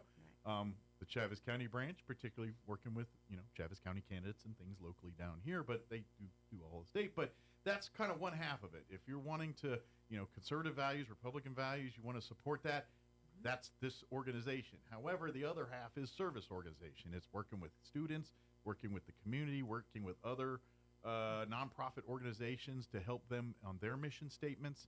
And so when there's not elections and things going on to learn about candidates and promote the candidates that we want that meets our needs, you're out there serving in the community. So that's exactly. And the cool part is you get to hang out with them every month. And you usually come in a week before our meeting. And so that third Wednesday of the month. Yes. Is at 11:30 is the Chavez County Federated Republican Women. Used to be at the Convention and Civic Center, but we all know where that's going on. So the Elks have been 1720 North the Montana. Elks have been your host for the last several months here, and of course they good for us. They know what they're doing in the kitchen, and they know how to host an event. So the only thing it changes is it's a different address. Everything else is the same. Correct. Yeah, absolutely right. And of course, each month you come in and kind of preview the meeting for us and say, hey, depending, obviously, when it's close to election season, you generally see a lot of candidates and a lot of elected officials or hopeful elected officials coming to talk to you. But it kind of in this, it's still like we're still doing a lot of legislative stuff, a lot of things. So there's still a lot to talk about, even though there's not necessarily an election right around the corner. Right. We had the legislators come in last month to give us a recap of the session. So that was very informative. Yeah. And then this month we have the county manager, the city manager, and also the deputy chief, RPD deputy chief, Michael Taylor. He's going to be joining us. Yeah. Very good. So it's kind of now you get to hear the people behind the scenes that runs the things that aren't elected officials. Like like at the end of the day, if you aren't familiar, a county manager answers to the county commission. Right. But they're the ones that run the county as far as who's hired and what departments are, and make sure the departments are doing the thing. That's what the county manager does, and then the city manager does it for the city. He answers to the city, or she, but in this case it's a he, answers to the city council. Right. And so that they're really, the city manager is the person that makes the city or the county go. They're the ones that are, they're the head, they're the highest person that's not elected in the city or the county. They're different things. So, Correct. So you really, if you want to know how the sausage is made in Chaves County and the city of Roswell, those two people know more than anybody else about that. Yes. And then, like you said, you're talking to Deputy Chief, who serves directly under Police Chief Lance Bateman. As a matter of fact, we just had Mike Taylor on back when Every 15 Minutes was on here about 2 weeks ago with the Chaves County DBOBI program. Great program. Mike was kind of our Sherpa to kind of tell us what's going on and explain everything here. So you'll get a chance to meet him next week as well, if you haven't already. Years ago, I used to be the DWI coordinator, so okay. very you probably familiar dealt with Mike quite, or with that program, Every 15. Program. Yeah, with Diane Taylor. Yeah, yes. absolutely. Oh yeah, she's still running it like she is with like a pretty well-oiled machine. Oh yeah, ball of energy. Very good. Yeah. So great guest next time. So Yes. I got to ask the next question. What's on the menu? It is going to be a taco plate with beans, rice, and salsa. Can't go and that's wrong with for $17. And we are asking that people RSVP ahead of time so we can make sure that we have plenty of food. We don't want to available. overwhelm the chefs at the Elks there to get that done. And the food is absolutely amazing. Again, that's going to be Wednesday, May 21st. And it's really affordable. I mean, you think $17, but you bought lunch lately? Or dinner lately? Or anything else I know, lately? it's ridiculous. Anywhere? And you're dropping coins. So, to be honest, the fact that they're able to pull this off for that price is probably a blessing for us all. Yes. Doors open at 11:30. The buffet starts moving around 11:40. And if you want to just come for the meeting, you're more than welcome. You don't have to. But if you and they ask you to RSVP either way. But if you're not coming for food, it's not as big an issue because they really want to know how many plates to go and how many spaces for everybody. But I'm going to tell you what's going to happen is you're like, no, I'm not going to eat. I'm on a diet or I'm whatever. And then you walk in there and it's tacos and beans. Come on. Gotta make me hungry. And then you're going to want to mooch off the guys next to your plate and all that. Just get a plate. And for that $17, you get your plate, you get iced tea or water, and you get dessert. Yeah. Plus, listen, to very informative speakers. I'm saying this time you got really three good. I mean, they're always good ones, but this is three good ones this time. Like, if you're really wanting to know how things run in your neighborhoods, you're talking to three people that really have their finger on the pulse of that stuff. And so if you got questions, if you want to hear that stuff, there's not going to be many more people in the room that are going to know more than these three people about that. Oh, absolutely. They're going to touch on what's going on in the city as well as the county, but then more specifically, the air races, they're both involved, with that setup. Absolutely. So, I'd like to see what their take is on it. Absolutely. We're all scrambling. I was kind of talking earlier in the day with folks on the radio about, this Reno air races, and it's going to be a learning curve for us. I'm telling you right now, expect to be some issues this year because I don't know if we expect what we expect are coming. We talk about it, but until it happens, it's kind of hard to wrap your head around. Yeah. And so we're going to have some learning issues. And yes, we don't have all the infrastructure in place that they really need to do everything, but we will. Yeah. And so, this year we're going to learn some things. It's going to make it a great thing, but there might be a few points of that didn't work. That wasn't right. And then we're going to get better. But these are the kind of meetings you have to talk about these things and to hear about what's going on. This is an amazing opportunity, but we got a lot of work to do to make sure this amazing opportunity comes to fruition. Bobby Thompson was also, one of the speakers last month, and she was kind of giving us an idea of what to expect. Yeah. And she said that the pilots were going to be coming in this month to Yeah, this month they're getting their licenses and getting certified on the courses out there and everything. Yeah, right. This is a kind of a dress rehearsal this month. So yeah, and she was saying that they anticipate about $80 million in revenue for the area. So I mean that's remarkable. Ain't nothing wrong with those numbers, right? And she said that they have about 1,000 trash cans ready to go out there. So I mean and no one thinks of these things. Yeah. You just think you show up to an event and it happens. No, you got to plan every detail to how many trash cans are around at a given area, and that's going to be a learning curve. We're gonna, I'm going to take a stab. We'll get overwhelmed this year. It's going to happen. It's not. It's just how we respond and how we do is one thing, but if you don't think this one's not going to be as smooth as butter, it's not gonna because it's the first one of many. It's a big bite. This is a big thing. I don't It think is. this is literally the International Balloon Fiesta second version of it coming to Roswell, New Mexico. And you know the amount of wheels that have to be turned to pull that event off. We're at that same capacity with this one. You know, this is another thing I don't think people rep. The UFO festival that we have here in a month is internationally known, and with it, we're literally having 2 internationally level events in a town of 50,000 in a year, and it's going to be every year. Wrap your head around. That's an amazing thing to think about. It definitely is. So that's why I'm saying we're going to screw this up a little bit this first time, because it's a lot to take in. Yeah. But we got to accept that and understand that, and let's learn from it, and let's all. And so next year's going to be a little bit better, and I think about 3 or 4 years of this thing under our belt, it's going to work like gangbusters. But we got a learning curve ahead of us.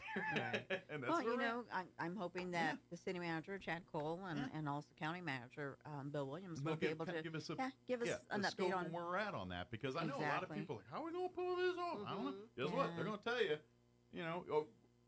like I said, there's going to be some rough patches, but we're going to figure it out. We'll figure it out one thing at a time. And so come and hear the latest on that kind of stuff too, if you want to know about that, or like you said, city right now is in the middle of master planning and all that stuff. That's right. I did see that. You can kind of talk. I'm sure Chad will have a few things to say about that at the ladies' meeting next week here. So. Oh, absolutely. Yeah. And we are also going to be awarding some scholarships, and that's where I'm the going fun to. part. Yes, I'm going to hand it over to All right, Polly Polly, Hartman. this is where you get to come in. Right. And, she is the chair of our patriotism committee, and she's the one that's taken the lead on this project. This is not the scholarships, actually. There's another group that has some scholarships to present, maybe at the May meeting. Yes. They'll be presenting.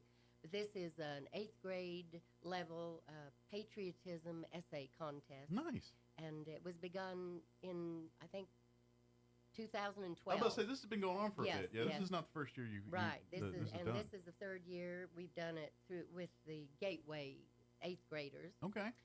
And they started, I guess, at University High, and then later with some of the other probably public schools.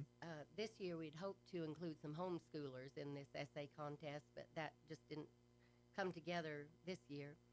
But we often have between 25 and 50 applicants, students, to write essays. We've presented to them the project. And we have, it was started out with these requirements and has continued 3 points that the kids are to cover in their essay. The definition of patriotism.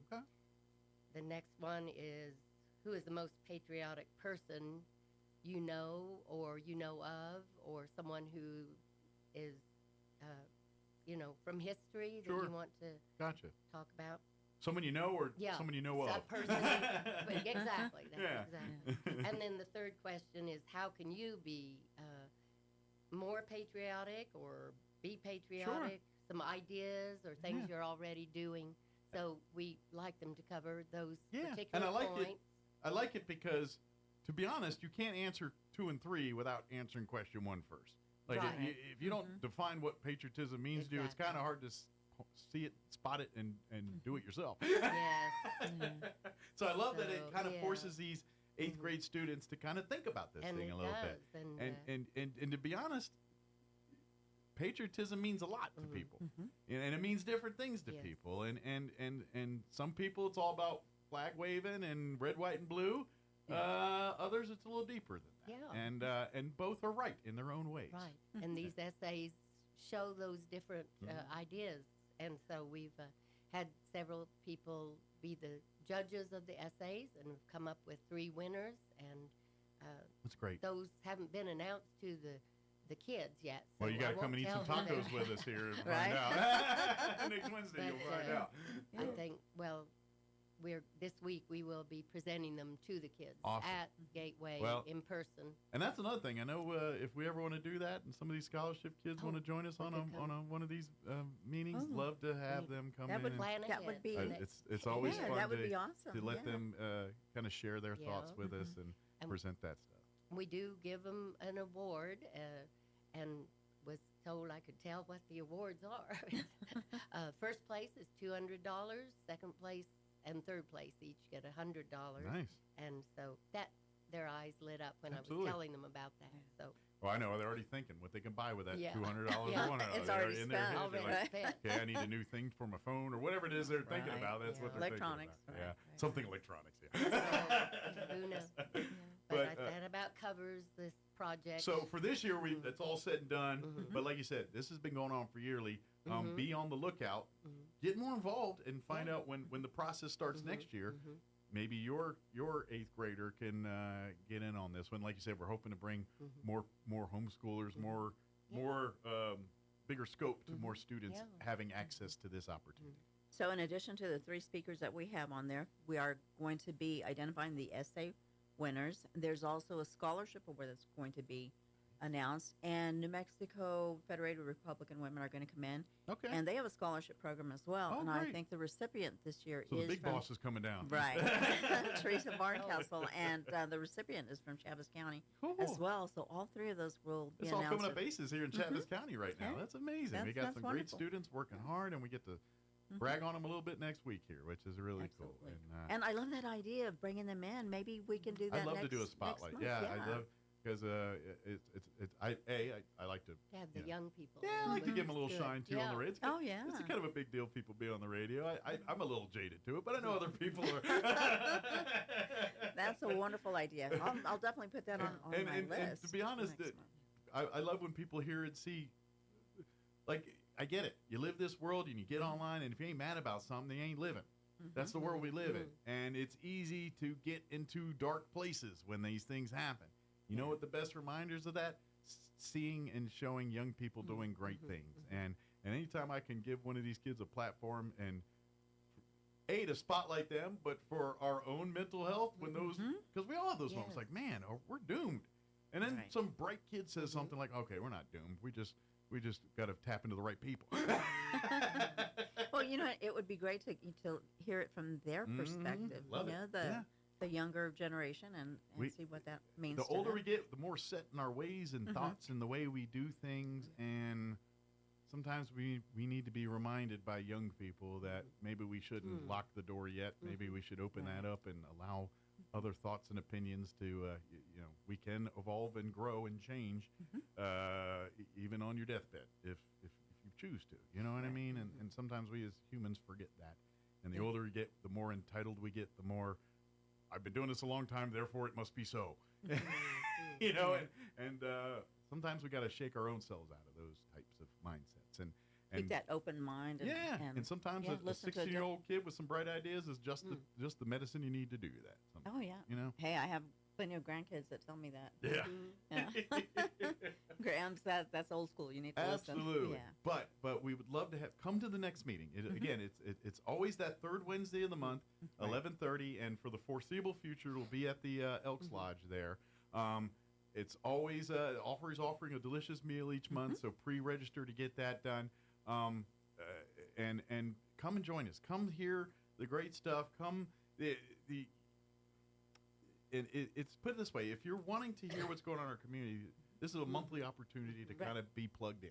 Right. And by the way, you get to eat delicious food while you do it. So might as well call it a win and get plugged in and like this time we really get to see the leaders that are literally making the decisions and executing the things that our elected officials do. Those are going to be the people in the room that you get to pick their brain and hear. Oh, sure. That's our mission, is to keep the public informed. So come out and have a nice meal. Listen, to our speakers. Yeah. Get involved. Come Absolutely. Be part of. And that's another thing. Always committee. looking for more federated Republican women and fellas to be a part of that. The men are more than welcome to be a part of it. You serve in a auxiliary type role. Associate. That's the word. I always every organization has their unique word. Associate type role. And so you serve at that level. But the family, kids get involved too. That a lot of these scholarships and stuff. These are young folks that are. You may see them at the meeting, bussing tables or doing various ancillary things that needed to get done. These are kids that are learning and earning towards a scholarship. They're junior level Chaves County Federated Republican women, basically, and they are kind of, and hopefully at one point being regular Travis County Federated Republican. That's the old goal is get a farm club here. But future voters, future voters, future things, and that's absolutely. And so that's what this organization's about. And like I said, this is that service side. And when they're not doing it, like they're always helping Altrusa or just various other, the Assurance Home. That's one of your pet projects. Are always doing stuff for work for that organization. And so it's as much of that as it is, debates and candidates and all that kind of stuff. And like you said, even if you are not interested in a meal, give us a call. We'll have a seat reserved for you. If you're not hungry, well, I defy you not to be hungry once you smell everything. Oh, I know. It's a great venue. The food's better willpower great. than me. and actually, while I got you here, Paul, I kind of talk a little bit about the Americanism, the Patriotic Committee. I mean, yes, this is one of your big things, but what's kind of what is some of the things your committee kind of focuses on? I'm just curious. I was asked to be on the board and as the Americanism chairwoman, and she said, all you need to do is lead the pledge at the meetings. So it's really promoting that. But like you said, it's a little more than that, obviously. But working with the youth and actually, it made me think about some things of bringing a young person in the first month after I accepted the job. A young woman had memorized the Gettysburg Address, and it was in February. Nice. And I thought, hey, I bet she would share that with us, and it was a hit. Awesome. And so that had to do with Americanism, I felt like, and another later. So it's kind of, just focusing, ideas, hey, don't forget, this is our history, this is our stuff.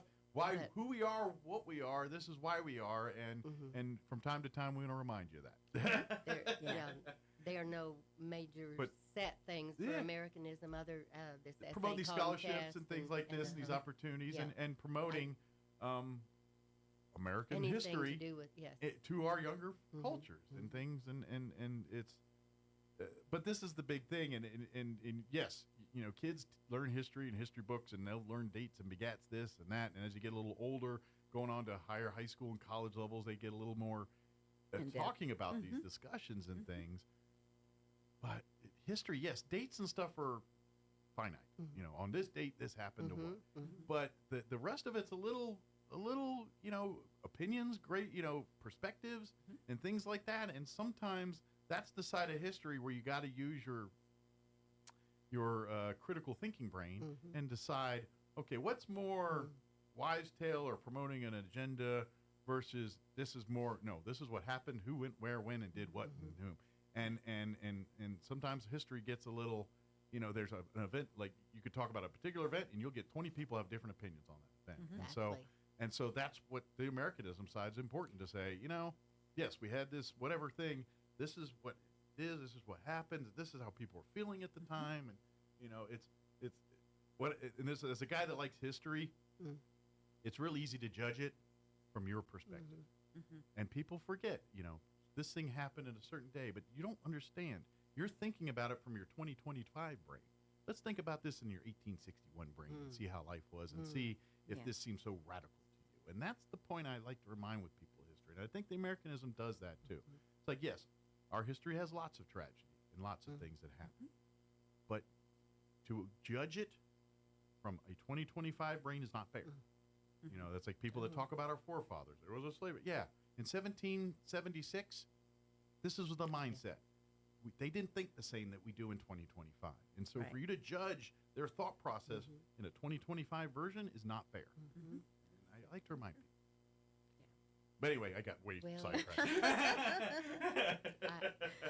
I haven't branched out a whole lot with Americanism in our group, but I've enjoyed being part of it. Absolutely. And so come next week. Come here on Wednesday. Again, 11:30 is when the door, everything will get underway here. Doors open. The actual meeting will probably start about noon. At noon. And so you got time to eat and mingle and chit chat and visit with friends. It's a visiting. It's a social thing as much as an informative thing. There's a lot of people you ain't seen all month, and you see them there. It's like, hey, you got a little sauce. But that's so it's as much a social fun thing as it is information, educational, and informative. It's absolutely. And so I just kind of put it on your calendar, third Wednesday every month. Mark it down, Travis County Federated Republic. Make it. Can I just give the absolutely the email? Okay, to RSVP, it's rsvpccfrw@gmail.com. Okay. So shoot us an email. Let us know if you're interested. And if you don't remember any of that, I invite you to go to the Chaves County Federated Republican Women Facebook page. Put in the message, sorry, I heard you on the radio. I missed the email, but me and my friend are coming. Can you RSVP us? And one of the ladies will say, yep, we'll get you locked in. Absolutely. Or get it to the people that does lock in. Yes. Yes, but, so if you forget the email or don't remember, and of course if you know a Federated Republican Women member, they'd be happy to help you navigate through. Yeah. So reach out to any of us. Yeah, one's your neighbor or your friend or coworker, then tap that into them too. Yeah, absolutely. Very good. Bring in a neighbor, a friend, and come join us. Share, especially, and I would offer that, especially if you came and you're like, man, this was really informative, good. Bring a friend next time. Bring it, and this is, and to be honest. Maybe you're not the most conservative person in the world. That's okay. Come and listen. Come here.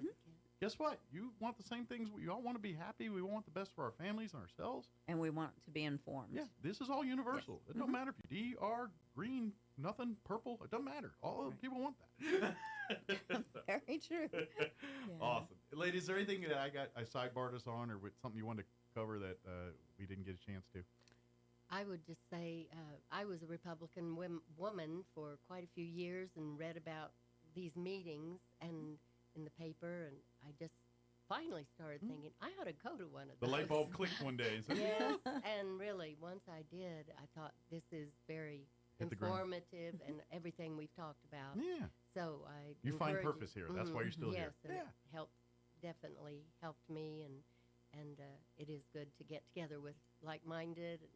I'm telling you, if you're kind of in a rut and you're not, and you socially even, come make some friends. Yeah, right. I mean, it's the Chaves County Federated Republican Women. You're probably gonna have a bunch of girlfriends, and now we'll go out to drinks or coffee or whatever you're into. Actually, we do that. We're a fun group. Exactly. Hey, come and join us. Yeah, we'd love to have you. Come be again. Look for Chaves County Federated Republican Women on Facebook. Just type in. All of that, or CCFWR, something like that. CCFRW. There it is. I got the acronym or mixed up there. But you look for that. It'll come right up. And then, of course, don't forget, next Wednesday, 11:30 a.m. at the Elks Lodge here in town. That's the next Chaves County Federated Republican Women. This is your official 2-minute notice. You got to get RSVP'd and get out there for next week. Absolutely. Love to see you. Thank you, ladies. And we'll see you here in about a month. Thank you, Mike. Sounds great. Perfect. Thank you. You. Thank you so much. All right.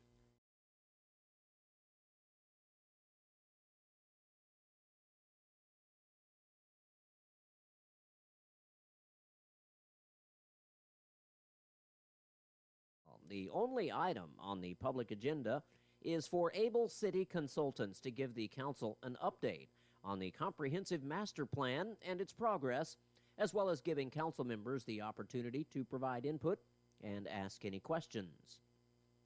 A Roswell police officer has now lost his job over allegations of battery. The victim reportedly contacted the police department April 5th, claiming she was battered by her boyfriend, Roswell police officer Brandon Spates.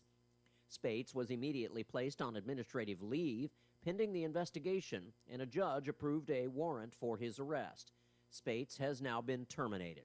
He was a 7-year veteran of the Roswell Police Department. You're up to date. I'm Jared Sorello. Turn up your radio. Here's the Sean Hannity Morning Minute. On the economy, Reagan dropped the top marginal rates from 70 to 28%. And after a hiccup, because it took a couple of years for his plan to get implemented, in first 2 years of his administration were inflationary, then it was like, the sky's the limit. Revenues to government dropping taxes that dramatically doubled at the time. Believe it or not, it sounds like nothing. $500 billion to over $1 trillion. And it was the longest at that time period of peacetime economic growth in history. And it resulted in the creation of 21 million new jobs. And those policies still work today. Check out the Sean Hannity radio show later today, right here. Now, don't get suckered into the same old free phone game by Big Wireless that comes with a lot of fine print, plus. Oh, in other words, you pay more. At the end of the day, you paid for that, quote, free phone 3 times over. There is a better way. Pure Talk, my cell phone provider, a veteran-owned company, my sponsor, my wireless company, has a much better offer. A free phone with a qualifying plan for just $35 a month, and you get a brand-new Samsung Galaxy A26. Just make the switch to Pure Talk for $35 a month. You get unlimited talk, unlimited text, 15 gigs of data with mobile hotspot and roaming, all on America's most dependable 5G network. Just dial pound 250, say the keyword save now, and Pure Talk's U.S. customer service team will help you make the switch in as little as 10 minutes. Again, pound 250, keyword save now. Get your free Samsung Galaxy with a qualifying plan when you switch to Pure Talk. Wireless by Americans for Americans. It's time for the Champers County Sports Report. The Goddard Rockets baseball team given a tough task this past weekend as the 12th seed. The task, go beat Los Alamos in a best-of-3 series. Los Alamos, the 5th seed, in Los Alamos. But at Bomber Field, Goddard didn't need all 3 games. They won on Friday by a score of 15-1. Nathan Herrera with a couple of doubles in that one. Cameron Brown, the winning pitcher, 5 innings of work, 10 strikeouts. And then on Saturday, Goddard clinched the spot in the next round by beating Los Alamos 11-4. The Rockets are now 13-14 on the season. That game against Los Alamos on Saturday game, Donovan Davis 3 for 3 with 2 RBIs. Next up for the Rockets, they'll be playing in Albuquerque on Thursday against 13th seeded Chaparral at 12:30 in the afternoon. The Sports Report brought to you by DSI. Call DSI for all your office technology needs. I'm Eric Butler at Roswell Talk FM 106.5. I'm meteorologist Steve Hamilton with your Pecos Valley weather. Pretty windy for the next couple of days. We do have high pressure over the area, but also a low pressure trough off to the west. We won't be seeing any rain with that, but the wind will be kicking up at 35 to 40 miles an hour today. Blowing gusts will be possible. We're in the mid-90s for the afternoon high and sunny. Overnight, mid-60s, windy and few clouds, and then sunny and very gusty again on Wednesday. I'm meteorologist Steve Hamilton, and that's your latest forecast. With the Wall Street Business Report, I'm Greg Clugston. The Labor Department reports that inflation was slightly lower than expected in April. The Consumer Price Index rose 0.2% last month. Inflation cooled as grocery and gas prices fell. McDonald's plans to hire up to 375,000 employees this summer. It's the burger chain's biggest hiring push in years. The move comes even as McDonald's reports slower sales among lower and middle-income consumers. Trouble for 2 Japanese automakers. Nissan will cut about 15% of its global workforce by fiscal 2027, and Honda reports plummeting profits because of escalating tariffs. The Trump administration's agreement with China this week to temporarily slash tariffs for 90 days offered a reprieve in the trade war, but tariffs remain at elevated levels. For the Wall Street Business Report, I'm Greg Clugston.